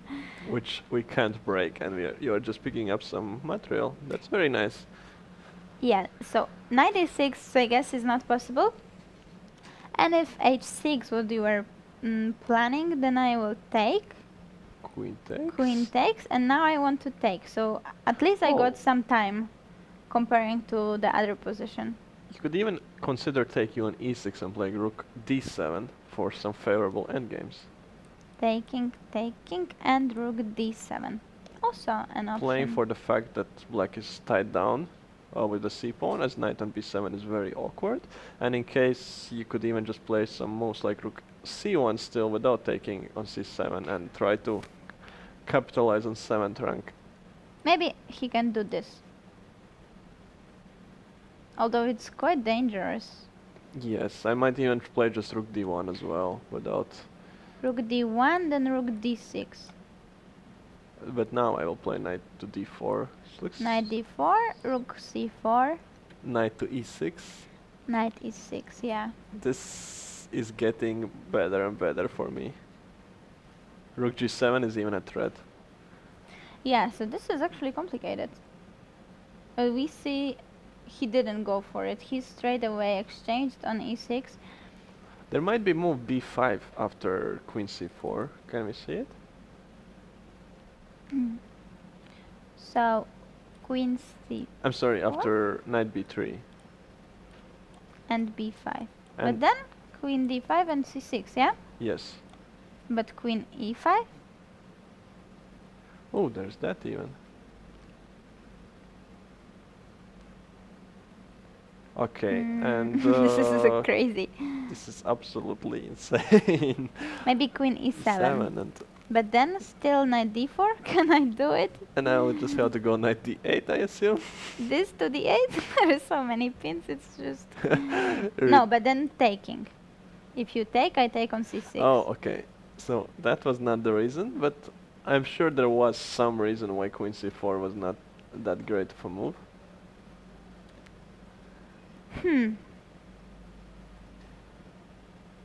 Actually, queen... I mean, there is... Knight d8 possible. Oh, let's just look at the previous position. Isn't there a simple move king g7 after knight b3? Rook f6, knight b3, and just king g7? But then we take... I mean, it's the thing that it's still better version because at least your knight is on b3. It So is a slight your improvement, rook yes, I is agree. more active and your knight is on b3 anyway, probably going to d4. So, like we kind of get one tempi because black needs to unpin.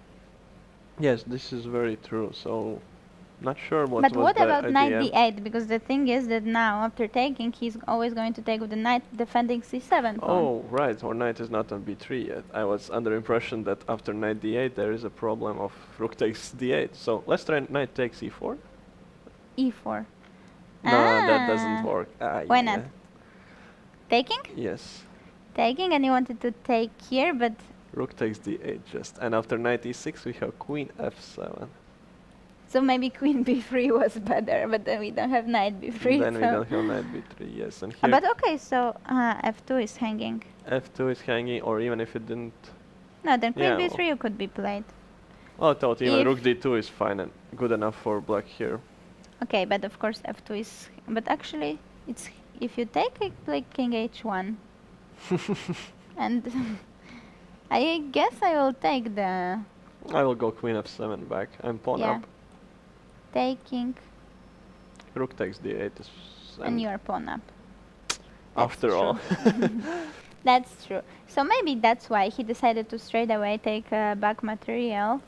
We also see that he's down to 20 minutes, so he can't afford to count two crazy lines anymore. It's sometimes a good decision to play it a little safe instead of spending extra 10 minutes and then finding out that the line doesn't work. Yeah, but actually now after rook f7, He hasn't taken on c7 for some reason. He took on e6 and now he's thinking again. no, he took on c7. Oh, he took, yes? Okay. But Yes. now the thing is, maybe queen f4 is his plan, but on the other hand, because if or queen c3, but queen c3 then once again black is developing with tempo. Yeah, of thing course is that- white is going to that try to play on black e3 is squares. possible. So queen f4 it looks like the move that has to be played. Yes, it's done. So we see it on the board, he has just played it. And now black has to think how much better he is, I think.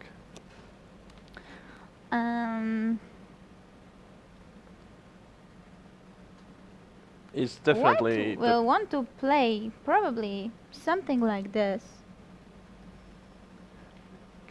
I expect some move in the... like a5 to be played by Igor. It looks like the move that he would play. Well, I think it's also a good move because we don't need to figure out what to do with the rook from a8 and we are attacking a2 pawn just instantly. Yes, that's true, and also If you play maybe a3, a3. knight b3 is not a threat and won't be still for some time. But still there is a question of knight from b7, because if knight d6 then it's already possible to play knight No, b3. no, no. I'm happy with my knight on b7 for now. I wanted to go to c5 in the future. So, just rook c8? Yeah, maybe just rook c8. Although then you can play rook c1. No, I like my rook on a8. Let's leave it there and let's try to... Seriously? Let's try to make some other idea work. What about queen f6? Yes, and The now... trick is that now I want to take and rook a1 is hanging. It's This tricky is my indeed. little trap. But now knight b3? Knight b3 is possible. That's true. Although knight b3, queen c3, it gets so messy. And But who knows, maybe queen e3 is possible. but still, it's white who is trying to make a draw for sure after move like queen e3. With the pawn structure e2, e3. Okay, but you can't attack them, so... I'll take, play rook c7. What is the follow-up? I don't know. Two complicated questions. And also I can take on b4 now, possibly. Yeah, I guess you can just take on b4 probably. That's maybe better. Yeah, a5 is definitely interesting. I mean, it creates problems for white, and using the fact that the queen is quite far away from the queen side. I agree that it is a bit of Igor's move. You couldn't just say that it's a good move. No, you had to agree that it's Igor's move. Yes. Let's go back to the most tense game. And it seems like after castle, knight c5, rook fb8, and bishop a5 was played. And now, interestingly, bishop f8, simply. Why not? Actually.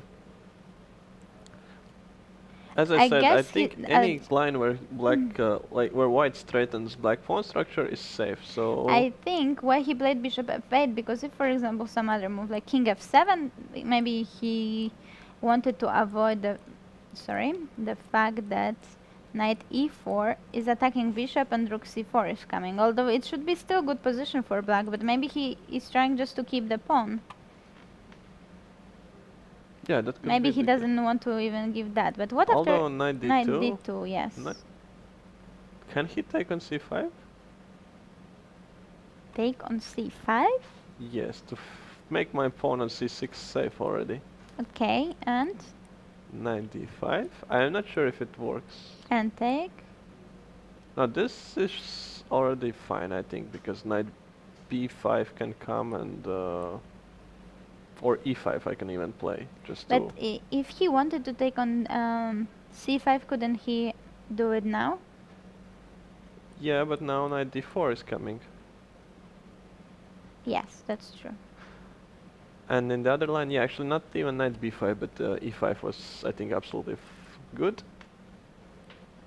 e5 in this position, yeah? Yeah, knight is coming to e6, and I am targeting the weak squares. But the concrete line is e4 after exchanges, as there's knight hanging on c7, and I don't know if it works tactically or no. Okay, that's looks interesting. Definitely better than creating more problems for black. So c3, I assume, is the move only. Okay, but if oh no, I also have knight f4, knight d3. It's a lot of options to count there. Knight f4. What if king okay, king d1 doesn't give anything, then just knight b5. So yes. The concrete line is here, taking. Then your other rook is still hanging as well. At the moment, exchange down, yes? And after rook a1, I have rook takes b2. So this is good for black. Yes. So e4 doesn't but there work. are still a lot. You're skipping a lot of lines. But so e4 and knight yes, what move? Tell me. No, knight f4. We have also king e3, for example. And knight d3. For example, rook c4. For example, rook c4. Yes. And the good news for white is that now rook is protected. So after taking, knight can take on c4 as well. Yes, but we could start by taking on b2 if it changes anything at all. Okay, rook c4, we can take rook b2. So it's very messy. Rook c4, this is really complicated. And our grandmaster is in the mood for some deep analysis. I don't know what's happening here, but I have no clue as well, but it just all is very complicated and interesting. The good news for white is that a5 is not possible, so probably this line is good for white, so this is not what's gonna happen, yeah. So let's see, actually, let's get back maybe to knight d2 simply, which could be a critical line. Maybe black just, I know, e6 is hanging. Can he just want to? Could he just want to play e5 now? It looks so simple. e5. If takes, Then just take on d4 take. and claim that it's all just good thanks to the equal And knight pawn d5, yeah? structure. Yes, or even knight takes c4 and But knight c4, who then you knows? take on c7 Yeah. and you have a... No, rook b2. Oh, again this move. Wait, rook b2, takes, rook c2.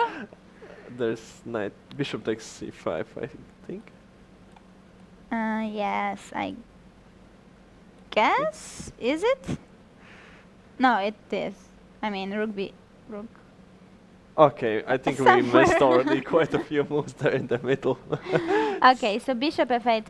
Actually, this might be a good point that e5 is his idea, and He can already create some game against d4 pawn even. Actually, in Yes. the lines was knight b5, not knight to d5.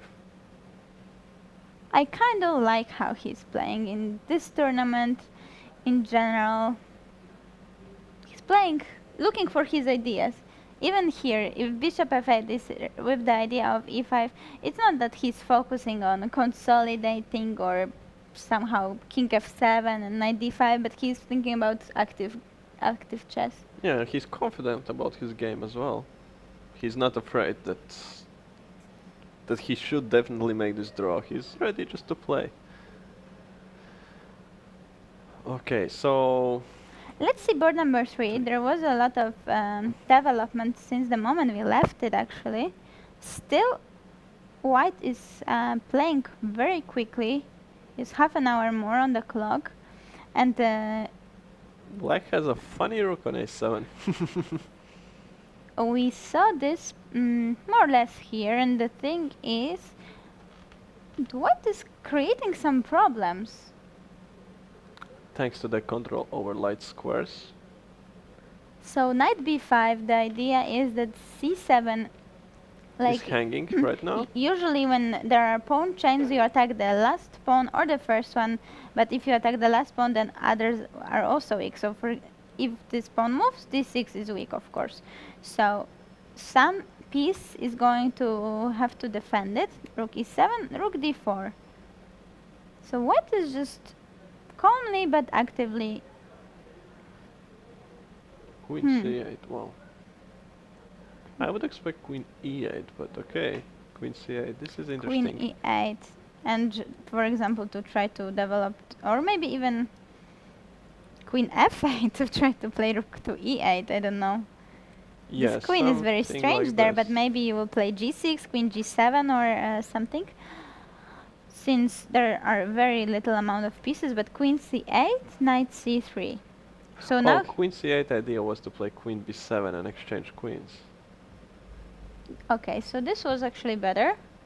Knight c3. Now knight will is heading to d5. Yeah, the Rook rook a7, but looks like something is... like he could do it. Something shouldn't be... I mean, it shouldn't be so hard for black in this position yet. Maybe... What about knight e6? Knight e6 is under all the jumps still, but what is the same queen b7? What's the deal with that one? b7...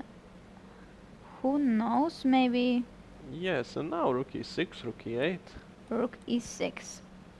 At least I don't have my rook on a7. What about such strange move like a3? But if you manage to play rook e8 and after b4, knight e4, That should be absolutely fine for black. because my idea was cheap tricks and knight f6, taking the queen on b7, but the problem is that knight on e4 is covering this diagonal, so after knight f6 I'm just going to lose this knight. Couldn't he do it? What could be the problem? If really queen c8 is with idea of queen b7? Oh, he probably didn't like the idea that his queen gets cut off with knight d5, but I think it's more important to have a rook in the game, and later we can just transform queen backwards through c8 even, or Because any it can't be others. that he didn't like something in this endgame. I mean, rook d7 and it's still holding, and just knight will come to c5, No, it's absolutely safe, and or there's just... even it can go to d8 and e6. I mean, black is so solid, it's only... Actually, very recently won exactly this kind of structure with the black side, an endgame. You? Yes, rook endgame, and it was very easy. Just a4, a3 came, and suddenly all the pieces were too active for white to handle.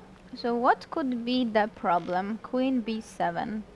Well, yeah, maybe this knight d5, but rook is... And no, we are missing something. Oh, okay. This is something you don't want to miss. Okay, rook... Oh, still it's not all... Oh, no, it is. Yes, okay. What did you want to play? Rook e2. I forgot that there's an attack on a8.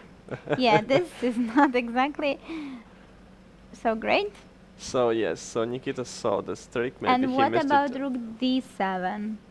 I mean, still you want to play knight e6? But now none of my pieces are defending the king, and rook g4 might be a big issue. Or even, yet again, a3.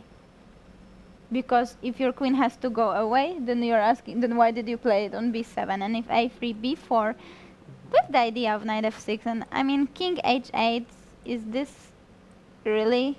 No, after a3 the problem for white might be c6 more a little, but c6.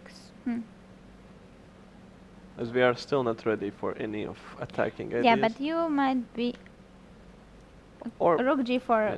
could be better, because king to h8.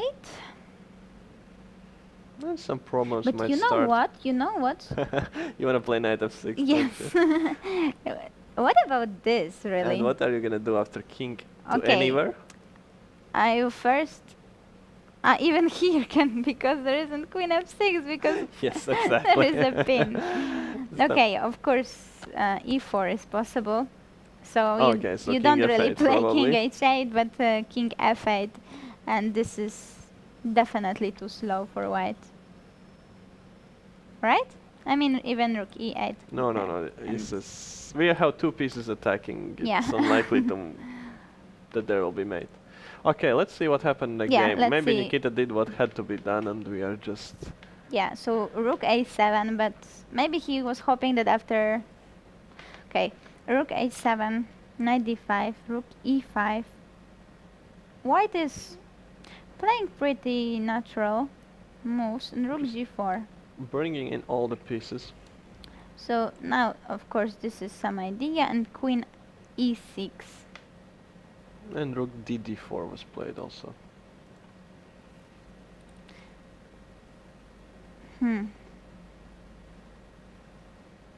So, white is trying to create some attack, and I assume also rook d4 idea was to block knight e4 move. Yes, it could be, but also maybe he simply wants to play rook f4 and threaten or knight f6 or rook f6. Okay, that's interesting. Yeah, all And the the pieces thing is, are... if king goes from the g line, if he goes to h8, then f7 pawn is really weak. If he goes to f8, which may be what he will have to do, but still, I'm curious not if he that couldn't clear. have played f5 here.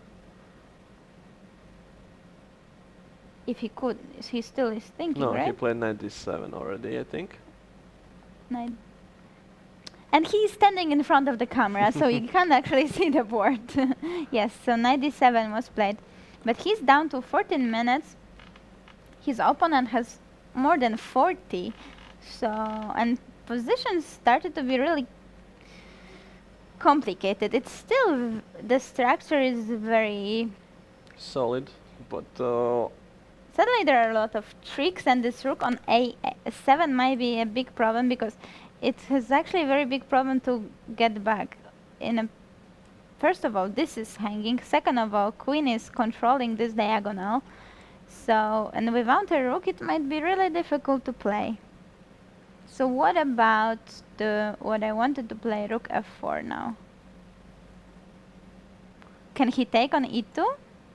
But then I think he doesn't need to then do maybe that. he just takes What happens after h5?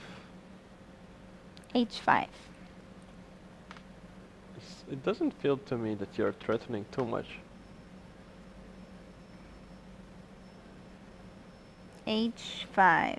You need a little more space for those And rooks, I if think. and if just rook h4?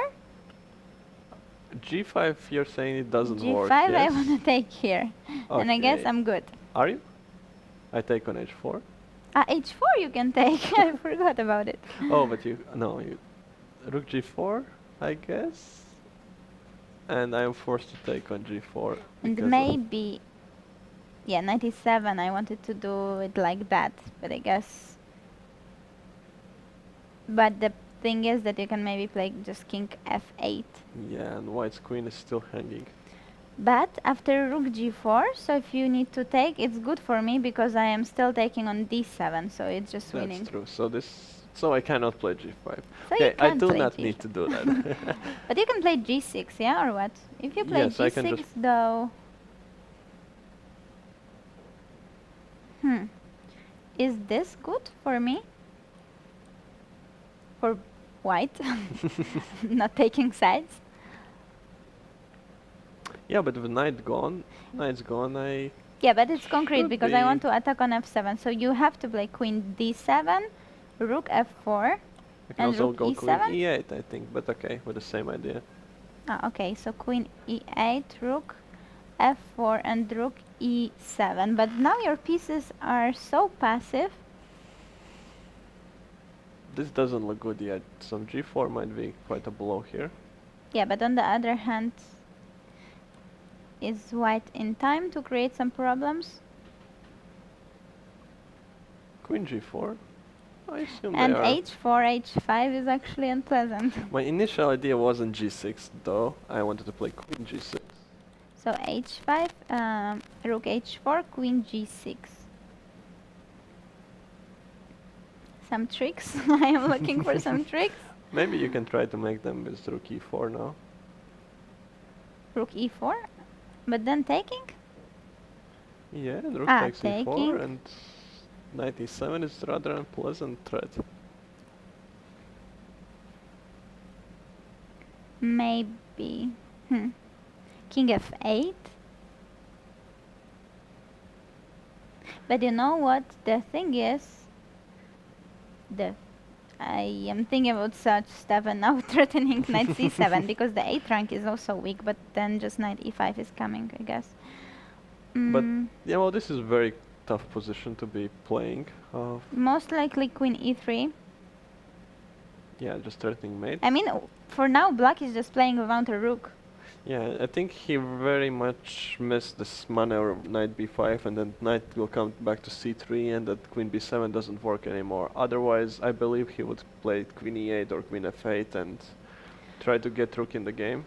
Yeah, for now Petrosian is thinking he also, even though it looks like his position is really, really good when the rook is on a7, if he's not playing it confidently and forward, if the rook comes back, it might be that there is nothing for him, so he has to think how to play to actually use this. Yeah, he has to show something for this advantage on the king side. Yes. What about we take a look at the board number 4 again? Board number 4, okay. We Oh, wow. Yeah, we had Benoni. We are both not exactly Benoni players, but kind of. We used to be, I think you could say. Yeah, and we've sometimes played in Rapid or Blitz, sometimes in Classical as well. But I guess we both really enjoy it because the chess that are in Benoni are almost never boring. So let's see how this happened. So what actually... Yeah, so we saw that he actually played e5, even giving up his dark square bishop. We see the players. Just to remind you, player playing with white pieces yesterday beat Pragnananda, so Even though this tournament so far wasn't great for him, after yesterday's game he was probably feeling quite good. And as he described, he was playing the whole event only with young talent, so maybe it's also quite relaxing for him this time not to be playing against young talent. Yeah, it's never easy to play against those young players. And he went aggressively e6. I think he didn't have a choice. Yeah, that's true. Could black do something? You had some other move in mind. No, Queen G5 is actually something I was considering. I was firstly thinking about Knight D7 with the same idea to force you to break, but this is much better because The thing Queen is, this active. bishop is extremely protecting the king extremely well, but still, pawn on e6. So, Okay, so there was some ideas of Queen F7. That's why Rook F8 was played, I assume. Although or maybe he just wants to have rook f8, another rook to. I would probably have chosen something along the lines of Rook E7 and creating blockade there, but Let's see what happened in the happened, game. yes. We are slowly the games are more and more exciting. It's already 2 hours 45 minutes that they're playing, so it's around, as we see, around move 30. So games are really developed already. Yeah. Queen b4, rook d8 just. It's great position for black, but I don't think he played it the best way. Doesn't feel like those moves with rooks and queen backwards, they look a little unnecessary, like too many of them. And now knight c3, rook d4. But his position, thanks to dark squares, are And also so this perfect pawn, that which is quite problematic, because this bishop is not only defending the king, but it's looking really far. in any endgame, even different colored bishop could be just winning for black, thanks to the b3, b2 pawns. So it's very tough for white to make Unless moves. e-pawn queens. Unless that happens, but And those are just details. Okay, now I guess, queen b6 is the only move. yeah, but now I guess black will have to come up with what to do. Maybe rook f4 with the idea of bishop d4 and rook f2. If he exchanges rooks, then e-pawn will be really weak. Okay, and there are some tactics with knight d5. It's not exactly a tactic, I guess. It's just No, tactics because there's coming bishop d4. bishop here. Yes. Hmm. And now tactics start. Yeah, after this move I have Rook queen f1. Rook f1. So here, King h2. No, but okay, then I guess rook f4 is a bit strange. yeah, queen h4, queen g5 doesn't seem to create enough. Yeah, this is not working. Just that's why I Okay, don't like queen- his moves with rooks. They are just Queen g5, he takes, take. and now he king can just h1. one, yeah.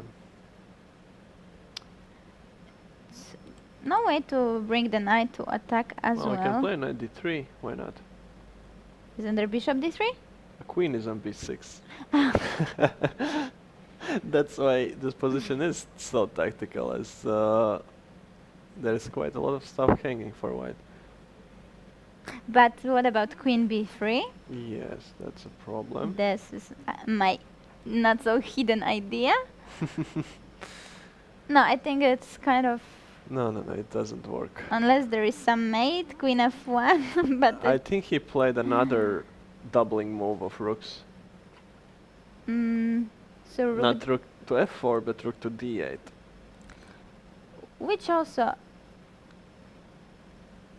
which is definitely better because there's no knight d5. And it's not gonna come that soon, now with two rooks controlling this square. Yeah, but let's come back to this game. It's really interesting, but So maybe we could take a look at your favorite type of games from the tournament, and then, yeah, go for top games again. yeah. So, who should we take a look at? Vaishali? Yes, that's So what she I made a meant. draw. Oh, she So already big finished. congratulations. Nothing can take her norm because, yeah, VGM norm for Vaishali from India. Yeah, that's great. Big congratulations to her. We are very happy. Very easy.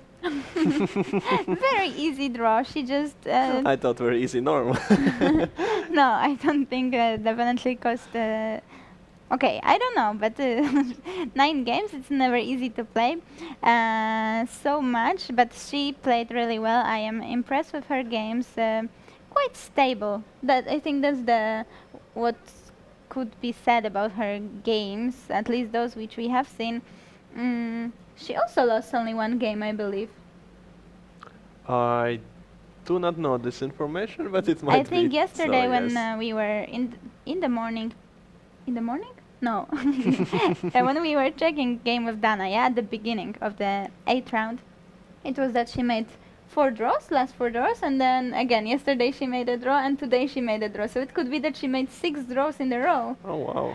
And always higher rated opponents? Yeah, all with higher rated opponents. So, and I think also losing only 1 game. So I am really happy. Congratulations. And another Indian player. We did not see the game, but I also would like to mention that seemingly there was a draw made by another girl player Yeah, that Priyanka who was made the a leader, actually. So it Priyanka with Bernotas.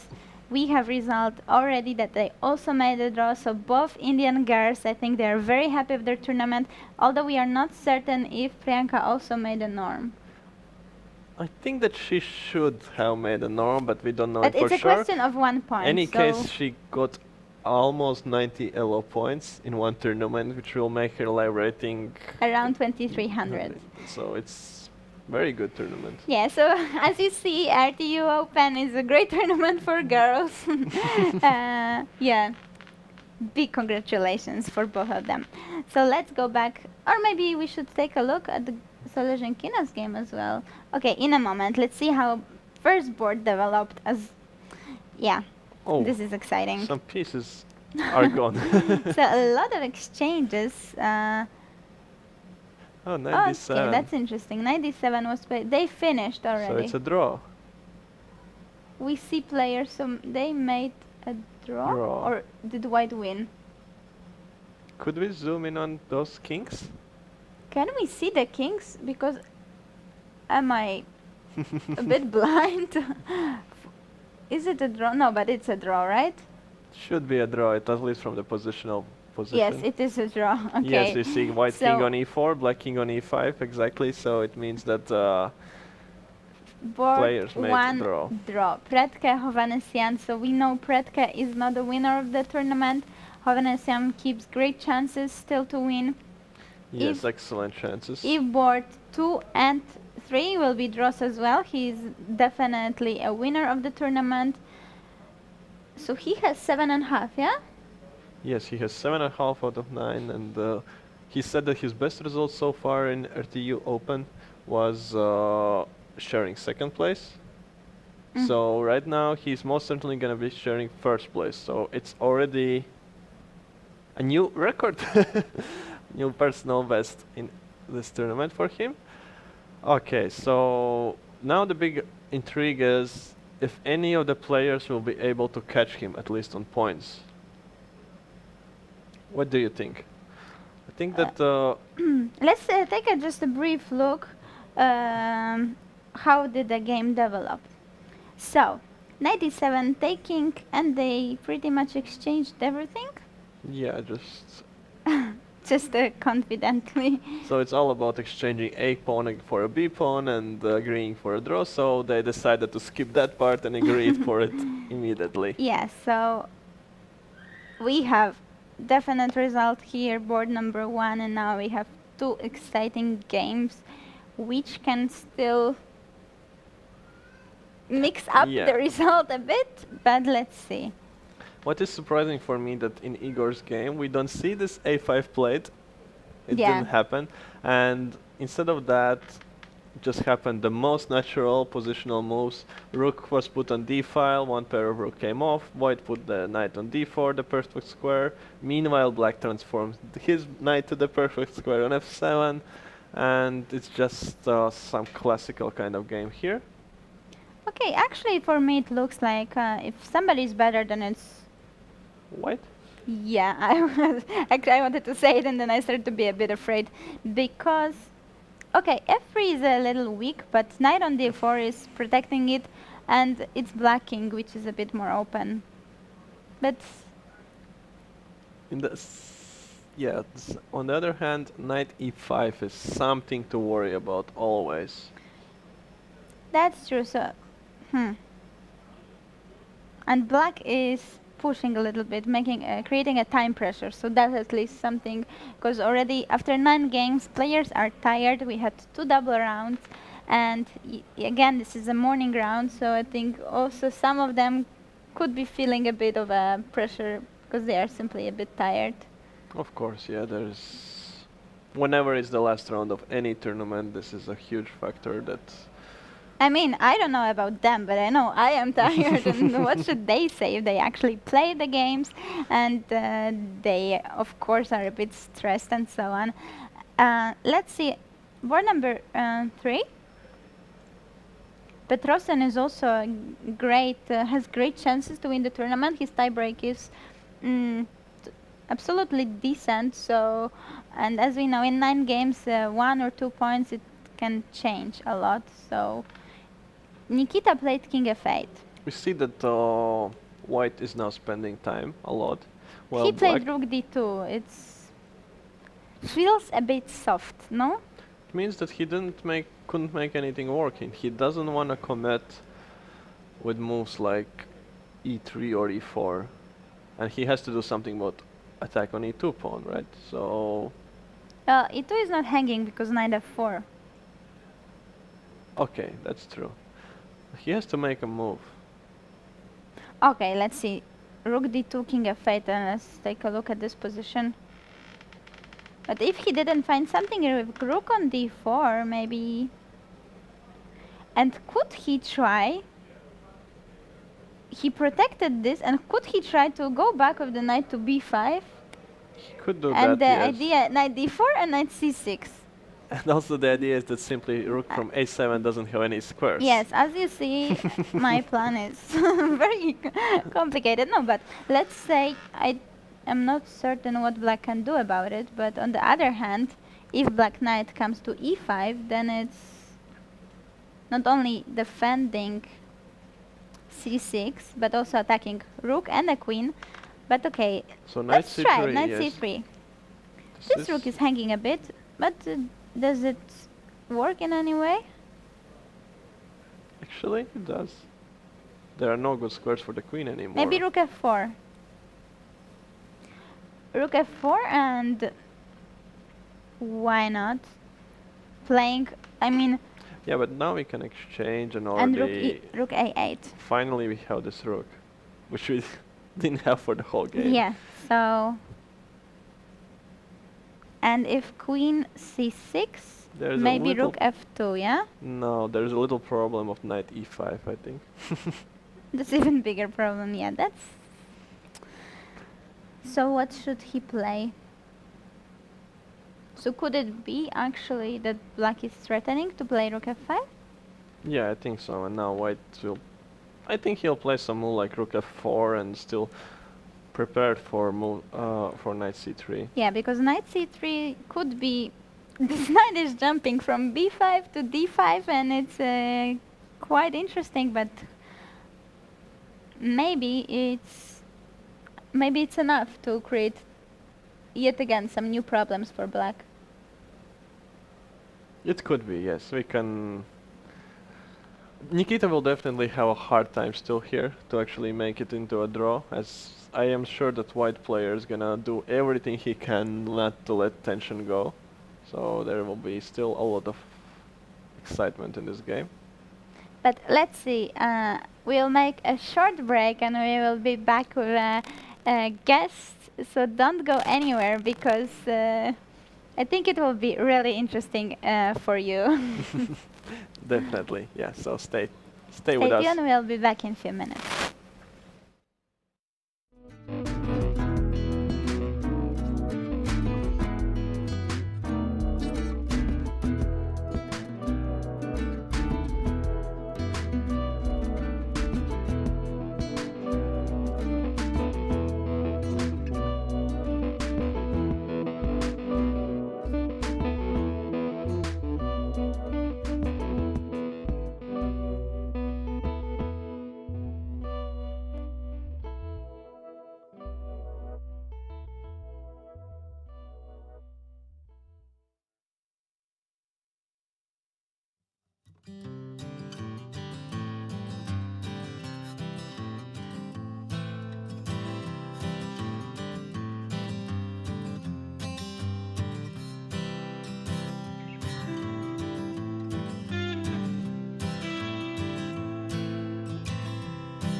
Welcome back after a very short break, and we have a special guest. Uh, how are you after your norm? As we told you already, uh, we have first, I guess, and maybe the only norm, maybe not, among women player, and it's not only a women grandmaster norm, it's a final women grandmaster norm. Most likely, we will of course still ask arbiter, but if we know anything about rating performance, this is the final VGM norm, so it will mean woman grandmaster title. How are you about it? Yeah, I'm happy about it because I have missed a lot of times. Mhm. So I did it finally. Yeah, and how long ago did you make your second norm? Was it a long time already that No, you are? first term I did last year in Asian Individual Championship. Second term I did in Italy recently in June. This year. In June. Yeah. So just 1.5 month, or 2 months ago. So not Yes. that long wait for the final Yeah. norm. Okay, big congratulations. Thank you. So that's nice because your brother, pregnant Nanda, made his GM title, and now Yes. you'll be a women grandmaster. This is pretty impressive. And so tell us a little bit about this tournament. Not only today's game, but all in all, we really liked your games. We were watching, you were all the time in the top among female players. So how was it for you playing here? Yeah, I enjoyed a lot. The tournament venue was just excellent for a perfect tournament, and I enjoyed here. And how was it about the playing the games? How did you feel confident? Were your players making you some trouble, or you felt? No, I was feeling confident only. Like after some games, like I played well in first few games, so I was Because pretty confident. we haven't checked, but I guess you made 6 draws in a Yeah, row. 6 draws. Yeah, maybe it's too much. Maybe. Okay. It's enough to make a norm, then it's not too much, it's just Uh, about right? yeah. And just a bit unusual, especially Yeah, I for... don't make much draws usually. Like, but I don't know this tournament. Yeah, but it was, all of them were strong players, Yes, right? yes, So of it's, course. no, it's, it's good because you, I guess you lost only one game, right? Yes. So that's Yeah, good. solid and impressive. Very nice. And what about your future plans? I know you have been playing in Asian Cup. Yeah? Yes. You, with your team, you took bronze medal, which is also a great success. Yeah, And thank what about the future plans? No, after this tournament, we are going back home. Mhm. Next, I'll be playing in Isle of Man. Ah, so you have 2 months break, yeah? Probably, maybe More or less. in between, I may play some tournaments. I don't know. Ah, For okay. now, Isle But of the Man. biggest tournament Yes, plan, will it be your first time there, or you have No, played? I've played before? last year. Yeah. Okay, so that's a great tournament to play. So Yeah. good luck there as well. All the VGM norms are already in your pocket, so now you Yes. can score some IM IM or norms, maybe yeah. GM norm, who Yeah, knows. thank So let's see your game from today. It Okay. was quite a confident draw, I guess, right? I don't know. We had Karakan. Okay. Yeah, I didn't expect him to go Karakan. You didn't expect? No. Okay. Maybe he's playing for maybe So that's why you decided on such a yes, not to go for mainland. So. Mm-hmm. And how was it for you? Because in case of a win, you had chances for IM norm, or you were just thinking. No, I don't know whether I'm doing it or not. Like I was just Okay. playing today's game. So you were just playing. Okay. I think these are all like normal. So Mm-hmm. So it was pretty equal for yes. you. We had some idea if you could try to, like at this point, I guess, was the moment for you to choose plan, and maybe you can Yes. also try C4. No, But C4 was not in my candidate moves. Like I was trying to bring my rook like rook e3, rook g3 something. to think about the Yeah, attack, yeah. but okay. Anyway, he has like bishop g6. Yeah. So if bishop that bishop g6, exchanges, then there is no point in going there. yeah, and it might So- just end this. So I thought I attack, should yeah. do something in the queen side. Since so that's that's where your why, pawn yeah. advantage is. With c4, I thought like d4 pawn might be. You are not a weak, fan of isolated pawn, Yes. yeah? I am also, so I didn't like it too much. Toms was suggesting it. Since he's grandmaster, I am believing that it could be some option, because of course your pieces are starting to be very active. On the other Okay, hand, it's quite risky to, like, if something Like dc4? because if not, then maybe you can push c5. You If know, D- taking with DC a knight, and then you have some ideas with knight a5, rook c1. Okay. It's a queen d5. Queen d5. Would be nice if we had bishop e4. Yes, but yes, I wanted to. unfortunately, if we take on f6, bishop f6, bishop e4, just queen d4, that doesn't Yes, give d4. much. Yeah. Queen d5 I maybe. don't know. Okay, I just played a4. Yeah, I so- like a4. I'll probably also go for a4. Maybe that's more like women kind Oh, of approach to the women position.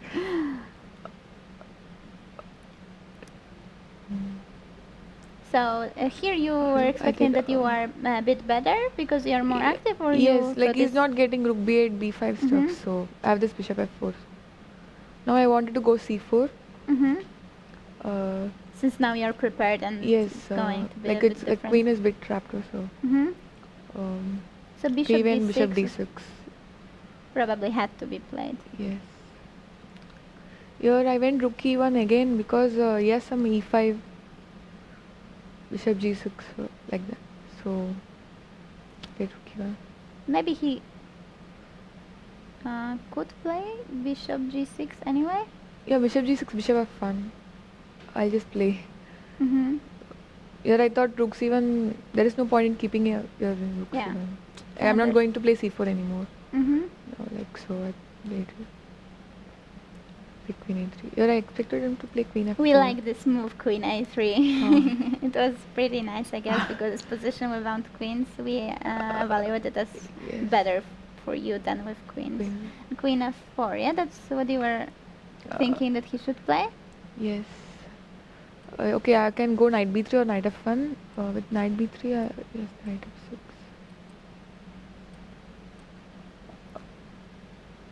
I don't know, like this is working or not. Like Maybe rook it's e3. interesting.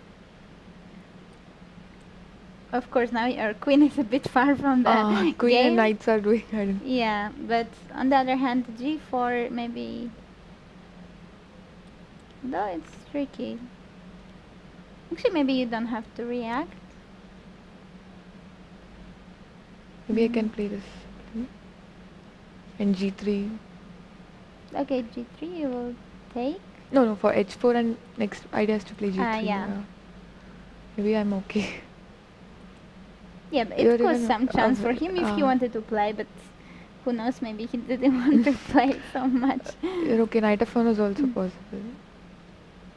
Okay, he didn't play queen f4.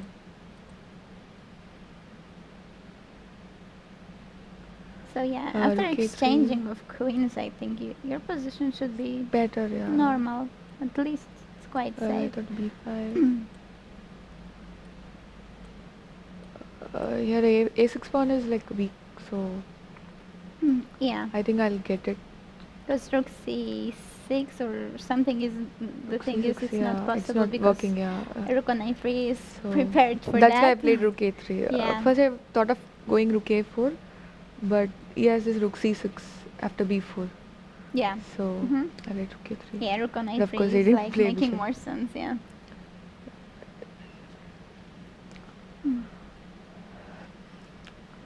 Okay, he offered me draw. I accepted. Maybe I could have played like say Yeah, maybe you can put your king on d2 and then try to b4. like rook a1, rook b3, rook a4, something Or like that, yes. You can here try I to thought double on of that b line, plan, but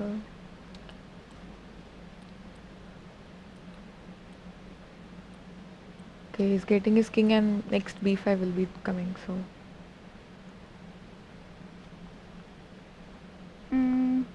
yeah, then rook b4 you can't play. But yeah. maybe also bring your king and slowly Yeah, if you I need can to go win. slowly, yeah. King f2 and Maybe you can somehow try to improve your knight since it's I wanted to get my knight somewhere, but I don't know where to. yeah, that's the problem. That it's not. Yes. I was thinking if you could put it on b4. No, I wanted like b4, knight b3, knight c5. Or that, yeah. Those are, I guess, two But, options. But it's difficult to I'm play not b4 getting, because yeah. if knight b3, then on the Rook other hand, c3 is c3 is hanging, hanging again. So it's not easy to do it. But I guess. I can't go knight f3, knight e5. Like he has f6. Yeah. I can go there. So Although if he plays f6, then maybe you just like wait, yeah. kind of no, maybe you're happy because e6 is a Is bit weak. weakened, and then you go back and somewhere try to move Yeah. around. But I guess you didn't need to do it if he offered you a draw. Then he felt his chance where he has to Okay. offer a draw. Otherwise, you outplay him. And like this, game finished, and yes. big congratulations to you. Thank you so much. Did you have time to do some sightseeing in Riga? No. No, just focus on playing. Yes. And you are going back straight away, or you? Yes, tomorrow will be Tomorrow going, already. Okay, maybe next time you'll have Yes. some chance. Thank you so much for joining us. Yeah, thank you. Now enjoy your successful tournament. Good luck in your next tournament, thank you. and we'll be back with you after a short break.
Hi, we're back after a break.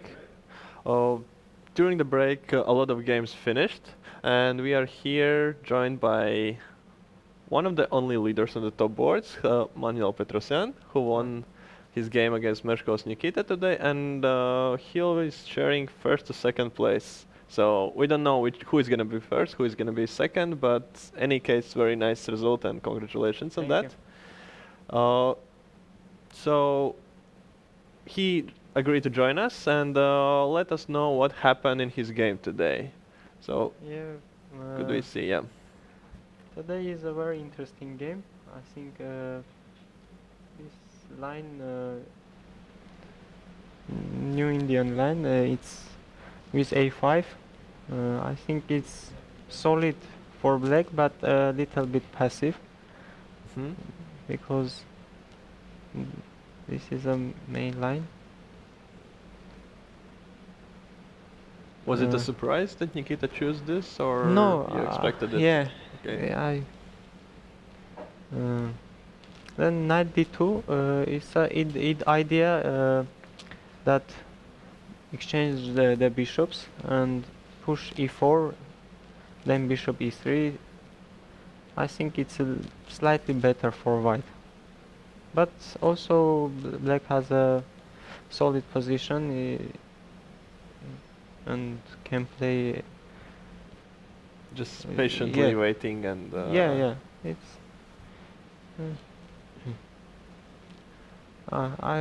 Here I want to come knight e4 and knight c3 to control this d5 and b5 squares. Mhm. Because after e5, when black goes e5, my knight in c3 is a very good place, and I can have some knight d5 or knight d5. Just like we saw in the game, Yes, right? To yes, one side, the other yeah. side, until you win the game. Yes, this is my idea. Then rook e8. I think Nikita can play here some queen c8, then queen b7, like this. I don't know what is that, but after e4 he can push c6. Then Okay. yeah, it's little bit passive, but I think it's not easy to play for white because sometimes c5, sometimes d5 that can. Yeah, and some pieces are exchanged already, so Yes, he it's has not such a big problems with. yes. Then rook e8, knight c3, bishop f6. I think it's logical move. Also, you can play bishop g5 to change the bishops, but I think I can take then e4, then maybe f4, then, and I think. What happened? It looked very logical. Yes, all bishop f6, b3, e5, knight c5. If knight e5, I think queen c2, then knight d5. I think it's slightly better. Yeah, in this position, I play knight b5, and then I want to play sometimes queen c6, but if here queen c6, then queen e8, and after exchange the queens, I think blacks, yeah, not have some problems. It's very solid position because structure of pawns is very good. Rook e7. I think yeah, okay, rook e7. I play rook d4. It felt And like he blundered with queen c8 a yes, little bit. yes, and I think instead of queen c8, some queen e8, then rook d8. Try to stabilize. That's Yeah. that's what we were also here speaking and thinking that it should be like this, and that probably after queen c8 he missed that there's knight c3 and that he cannot play Yes. queen b7 anymore. Yes. Because after queen e8, it's not too easy to do some with white because then rook d8. After knight c3, yes, it's a problem for black now because he can't play queen b7, and I don't know, rook a7, but I don't like this move. Yes, Yeah, it's but all the time without a yes, rook. yes, Just yes, but I don't know what he can do in this position. Maybe queen d8 is the best move. just admitting I that don't it's know, but yeah, because after rook a7, knight d5, rook e5, very hard to play with black pieces, and he also have less time, and I think I have a good chances in this position. yeah, it looked like Practical chances, yeah, it's you're very just good. Yeah. trying on one side and Yes, another side, and this yes, until he yes. breaks. Because black has not ideas, some ideas, mm, very hard to play. Yeah, I think. Yeah, sometimes I want to play knight f6, then rook g7, then Oh, rook okay. g4, but yeah, it's some idea. But okay, knight d7 is, I think, it's logical move. But he also have f5 here. After f5, I want to play rook f4. Then I think g6, and I don't know, but in g6 I want to play g4. Yes, Yes, and I it looks don't know what is very the plan. dangerous, Yes, definitely. yes, yes. Then f takes g4, rook g4, then other rook comes to f4, and I don't know. Some And rook is still on a7. yes, yes, and rook in a7 is can't. Yeah, and knight d7, rook d2. Okay, here I saw that idea with knight c3, knight b5, but my rook in g4 is not in a good place, because after a5 uh, is not in a comfortable place because then rook f4 g5 coming sometimes, I don't know. I play rook d2 to bring my rook on d4, then sometimes knight c7 tactics can be working. Yeah. King f8, I play rook f4, and now I want to play knight c3, and black has not a move like rook f5, and after knight c3 it's problems for black. And king g8, knight c3, knight c5. Here I can play knight b5, but rook b7, and I don't see Not much happens, yes, yeah. I think I play h4, it's a good move. Then sometimes g5 is not coming, and I don't know, I think if he plays here h6, I can play knight b5, then knight d4, knight f5, sometimes it's rook g4, h6 is, I don't know, sometimes can be hanging. Just provoking a little bit also, yes. Yes. So, then knight b5, rook e4. Yeah, but I think rook e4 mistake, but I don't know what he can play instead of this. Yeah, because I think some h6 waiting move, but sometime a3 and b4 is coming. It's very Yeah. hard to play with black. Yes, yes. I think now is much better for white. Mm. After rook e4, rook f5. Now I want to play knight c3, like in the game. If h6, knight c3, And is this just winning already? Or if I think he must play d takes e5, but rook d8 check, king h7, knight e4 is, I don't know, c6 or rook a7. Yeah, he can play like still this, fight but a little yeah, bit, I think it's very bad, because after knight c5, then change queens, or I don't know, queen d3, rook d6, and sometimes I can easy won a pawn, and after game. And after queen e5 it's lost immediately, because if all the queen lines, rook is hanging on b7. yes, and because if queen goes some square, I take rook c5, Yeah. and it's like queen f6, rook f5, then f7 is hanging. And there is nothing anymore, yes? Yeah, I don't see any moves. Yeah, there is rook f8, queen f5 mate, Yes, right? if And rook b8, I can took rook c7, rook f8, queen d5 check. It's very easy, Mhm. I think.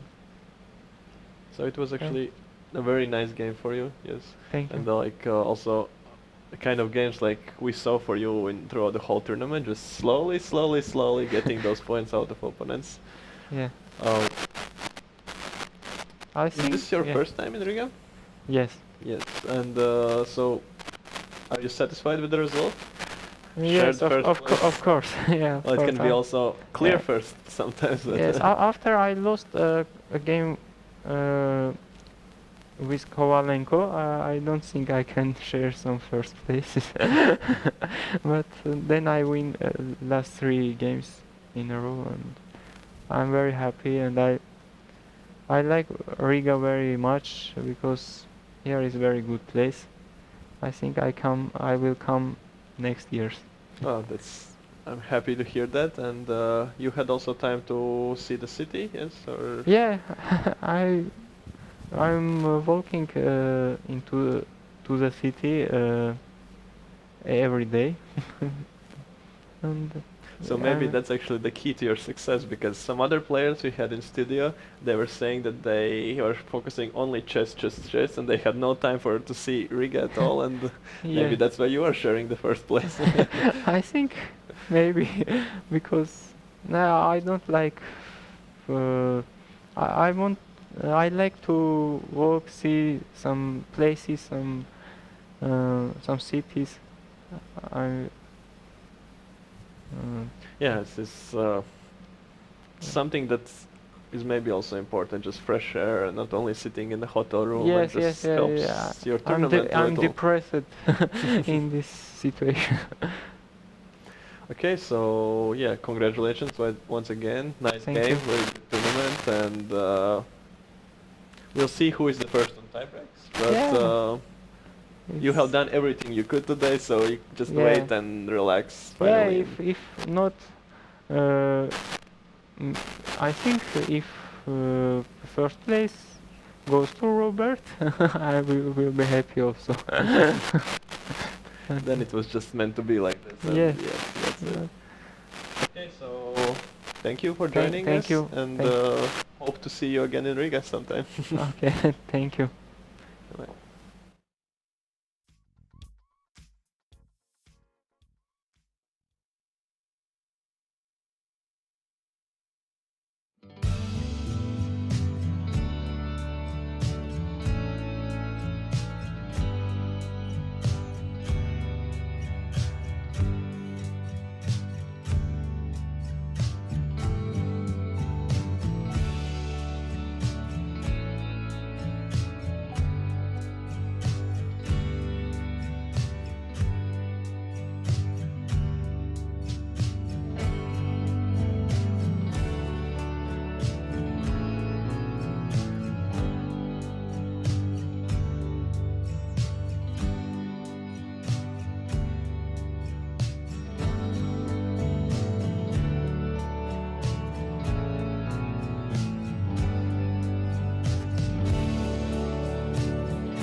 Hi, welcome back. So, in studio there's again Anna with me. Hi. We Good to be back. Always.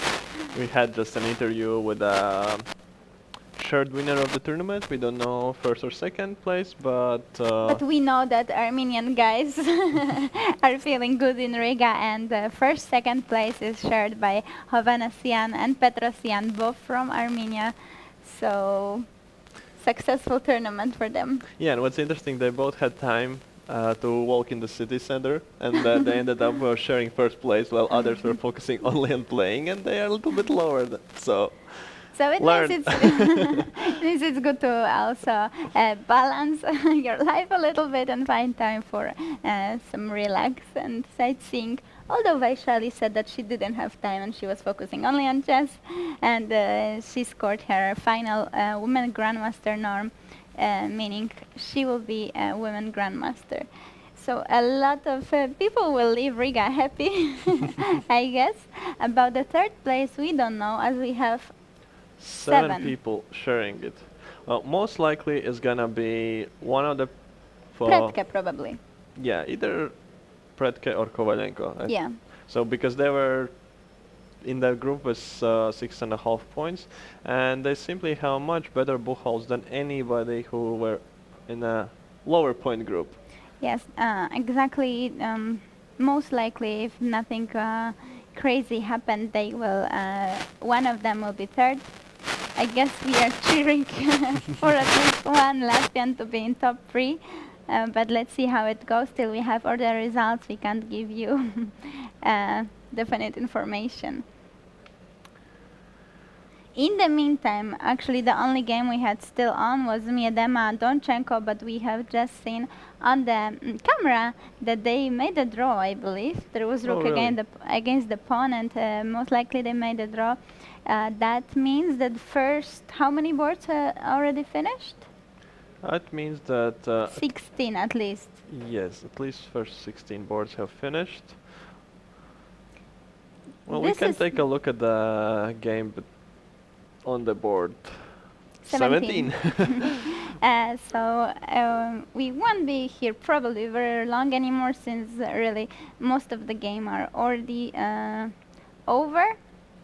What is this position? But this is something very strange. This looks like some studio kind of. But yeah, well, but white is queen down, and black has a pawn on a2. So and I guess queen d1 isn't it just finishing the game? yeah, they also finished the game already. So black Yeah. won this game. So king goes somewhere, I guess queen b3, and well, the game is over. We still have such endgame, Tersahakian Jackson. We were mentioning few times actually. We have a lot of Germans here, a lot of young and strong German players. But the thing is, okay, we had a lot of Germans, that as many as Latvians playing in Tournament A, but Armenia also came with quite a team here, let's Yeah, say. maybe not so big in numbers, but Yeah, very strong players. Petrosyan and Hovhannisyan, who of course are sharing first, second place, and also Samvel, who was here in the studio as well, also around 2600. So, yeah, very strong representation of Armenia here in the Riga Technical University Open. This is Samvel's position at the moment. So he's piece up, but question is it so easy to win it? I think it should be rather easy, as he's not gonna give up his g pawn, and so it's a matter of time while he But collects. can he play g3, or it's scary to make such a move? Well, you're not gonna get mated, that's for sure. So Yeah. it's not that scary.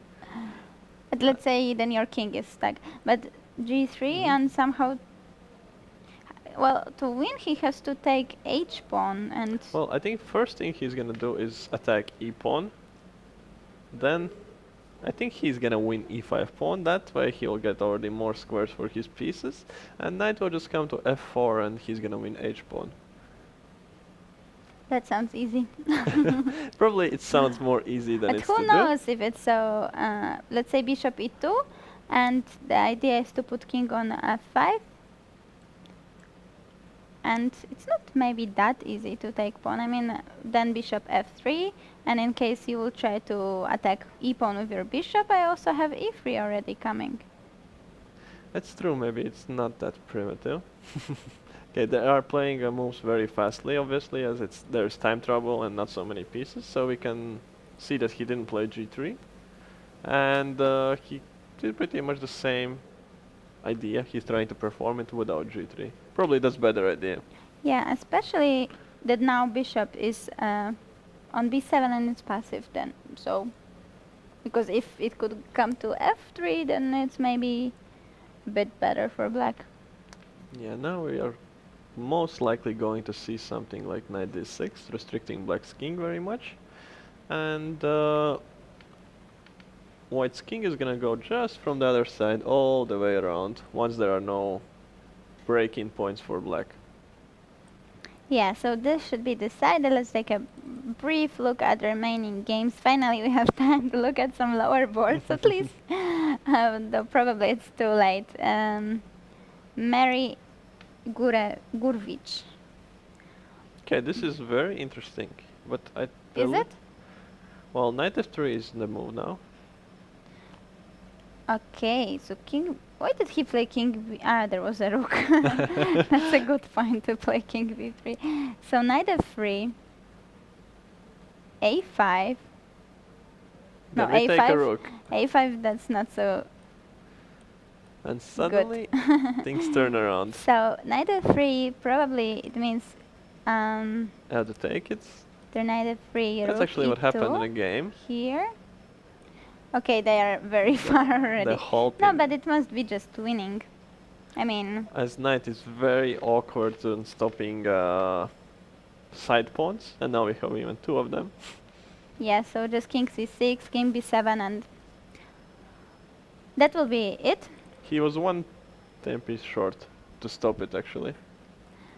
This is Holopov Krivonosov. Krivonosov is a Latvian player known for his very solid play, let's say. And this is some rook endgame. Where black is probably just winning. As I don't see any way how d4 Yeah, pawn can be simply saved. this, and two pawns. And one more game, also rook endgame, Manafov Sintz. Oh, this is a little more complicated before understanding if it's winning or But not. with g pawn, it's usually actually what, draw? I was hoping you were gonna tell me. No, but the thing is, okay, what is the thing? You're a grandmaster. I believe it should be just winning for black, but there were those some tricky motives. I mean, he can just play rook a1, then rook a2 or something. Okay, too, really.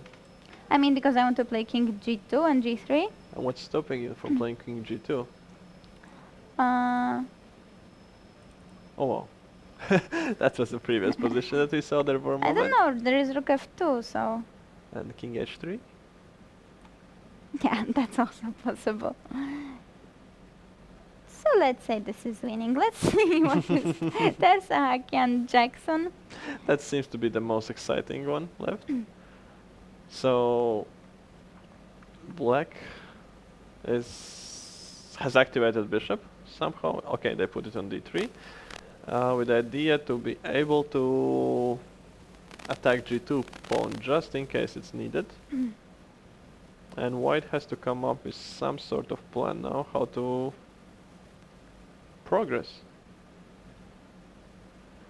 Can we just go king to f2? What is the problem with this plan? And to put it on e3 and attack e4 pawn. To attack e5 pawn I want actually. Okay, And that's okay. Let's see what is the position at the moment. But at the moment there is such position somehow strange. well, they're just jumping around, there's not that much time and white can just afford to do it, why not? He wants to attack e5 and h5 at the same time? maybe? What about now king h4, king g6 and knight d7? Well, after king h4 we can also play bishop e2. Okay, and bishop e2, and then I wanted to play knight c8, but then king e6. Ooh, that looks already more risky to get so far But with the then king Yeah, g5, and I guess this is that we cannot allow. a small win, but then what will you do? Okay, so your threat is knight d6, now I get it. So now you Now go again, king g6, yes. knight d6, and bishop d3. And No, it's the same probably position we we already had have been few here, moves yeah. ago. Hmm. Yes. So he needs to come up with something actually. He did play g3 already. So this is what we have at the moment. Okay, now his plan certainly is to put knight on e3. And? So knight will go to e3. So probably black's king will have to stay on g6. And then we are gonna be attacking e5 pawn with the bishop. So And I assume they should develop some sort of Sutzwang. we see that most of the games in the tournament are already finished. Actually, from the live boards, we have only 4 left. Let's see how did the girls do. So Solozhenkina also made a draw. So that means that she is sharing second. Not sharing first actually among women. So But her tiebreak was yeah, her much type. worse. So most likely, Priyanka is first among women. Yes. Then we have Solozhenkina. Vaishali, who was here in the studio, has half a point less. But so do we have some girls who actually won today? No, there are again only draws for girls. So my Narva also made a draw. Dorjeva Dinara also drew. Girls are playing very very stable in this tournament. lot more draws than grandmasters. Bashkansky unfortunately lost. How about Laura Rogula? About her game. Okay, result. She made a draw.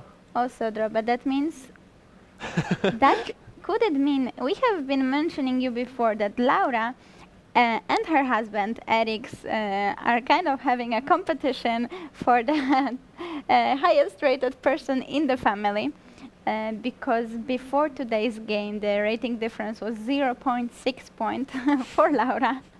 You know, these family games, they are very important, and both of them are very good friends of ours. So let's see, she made a draw. How did Eric's do? Eric's lost. And I think that means that she's gonna maintain the top rating in their family.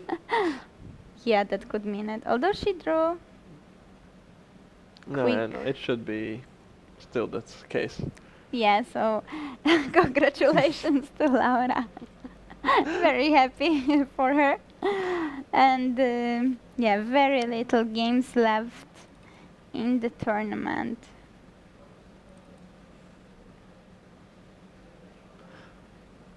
So, This end game. It seems you are piece up and still your opponent has 2 pawns which are doubled. So they shouldn't be really moving, but it's not so clear how to proceed. okay, but right now, bishop b2, what do you do? Bishop b2. So I guess king f6 is the only move, not to lose a just pawn. bishop c3. And this is nice. What If is that? bishop f3, then knight c4.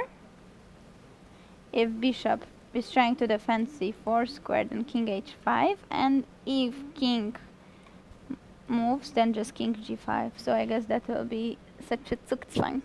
Yeah, as I said, it should happen somehow there. Let's see if... Okay, still white is thinking. What could he be thinking about? What is the other plan? Maybe he wants to attack the pawn from behind somehow, and he's thinking if that's better. Like, let's say bishop a3, bishop d6. Actually, maybe he... I mean, you can do any move with the bishop. He actually did go with the bishop far from the behind. But the thing is, even if you play bishop a3, what does he play? if he plays bishop f3, then you can go back and do the same. So it kind of just transposes. Yeah, maybe just it doesn't matter at all. Although no, he went with the bishop really far. Which is still Zugzwang, I guess. Just hope there won't be some problems now with Let's say bishop e-pawn b8. running. And now we have to do a move with Then knight c4. yeah, and I want to do a bit tricky and do something like bishop e2 now And I take and e3. e3. I don't know what am I doing, but it looks like the only chance. And the problem is that this bishop can't go there to defend, you know, from e1 from the distance. So let's say knight c6, bishop G4 or d1. g4 maybe. But we can just go No. bishop f4 Yeah, bishop or f4, e2, and bishop d2, and I guess this should be winning, but is it for sure? I'm not certain, as we don't have so good. Just No. king f5, king e4, and can King you actually do f5. something? Here, king e4. Oh my god, this is more tricky than it should be. Oh, knight c. Oh no, knight c2 is not a Knight good c2. idea. Okay, you're still... You are losing, actually. Yes. No, but... That's So... so maybe now he'll go back with the bishop to c3. Which he can do, as it won't change Yeah, position bishop one bit. a5, king e6, bishop c3. That bishop on c3 looks more logical because, well, after all, this e-pawn is also a piece. This is interesting. How is he going to proceed? He has very little time. Who knows? Maybe he is a bit tired already as well. And Yeah, he probably thought this is winning. He got a lot of time by doing those moves, and now he's using that time actually to so count. after king f6, he went king h3 and bishop d3. That is... Okay, so He wants to go with king to e3 maybe, as we were thinking before. okay, and the point is that king cannot leave. No, but it can. The moment we go with a king too far away, I can play king g5. And h4? Yes, and you don't have bishop takes e5 because of h4. Oh, but I cannot play h4 because there's bishop d8. I'm not gonna take this pawn on e5. I'm just gonna go around with the king. Yeah. So it's a clever Although idea. he could take it probably faster if what we have been analyzing is correct, then he could just take e-pawn and... Man, yeah, but he doesn't need it, that's the point. Now the king is gonna march all the way to c5 and etc. That's possible. But it also means that they are gonna do still a lot of moves. Okay, but I guess this is more or less clear. As we have told you, there are a lot of ideas for white, how he can proceed. He can try to create some Zugzwangs, because both e5 and h5 are weak pawns for black. He can, yeah. And it's only with very rare exceptions that they maybe don't work. Yeah, he can transpose his king to e3. There is quite a choice, and since this is the only game we have left, I guess we'll be finishing. Yes, so to once again to sum up the main results, we have shared first place between two Armenian grandmasters, Hovhannessian Robert and Petrosian Manuel. A big congratulations to them and to the all Armenian fans. It's a great success. They both played really good in this tournament, so very confident, and both could be first, and I think the other one wouldn't feel too bad about it.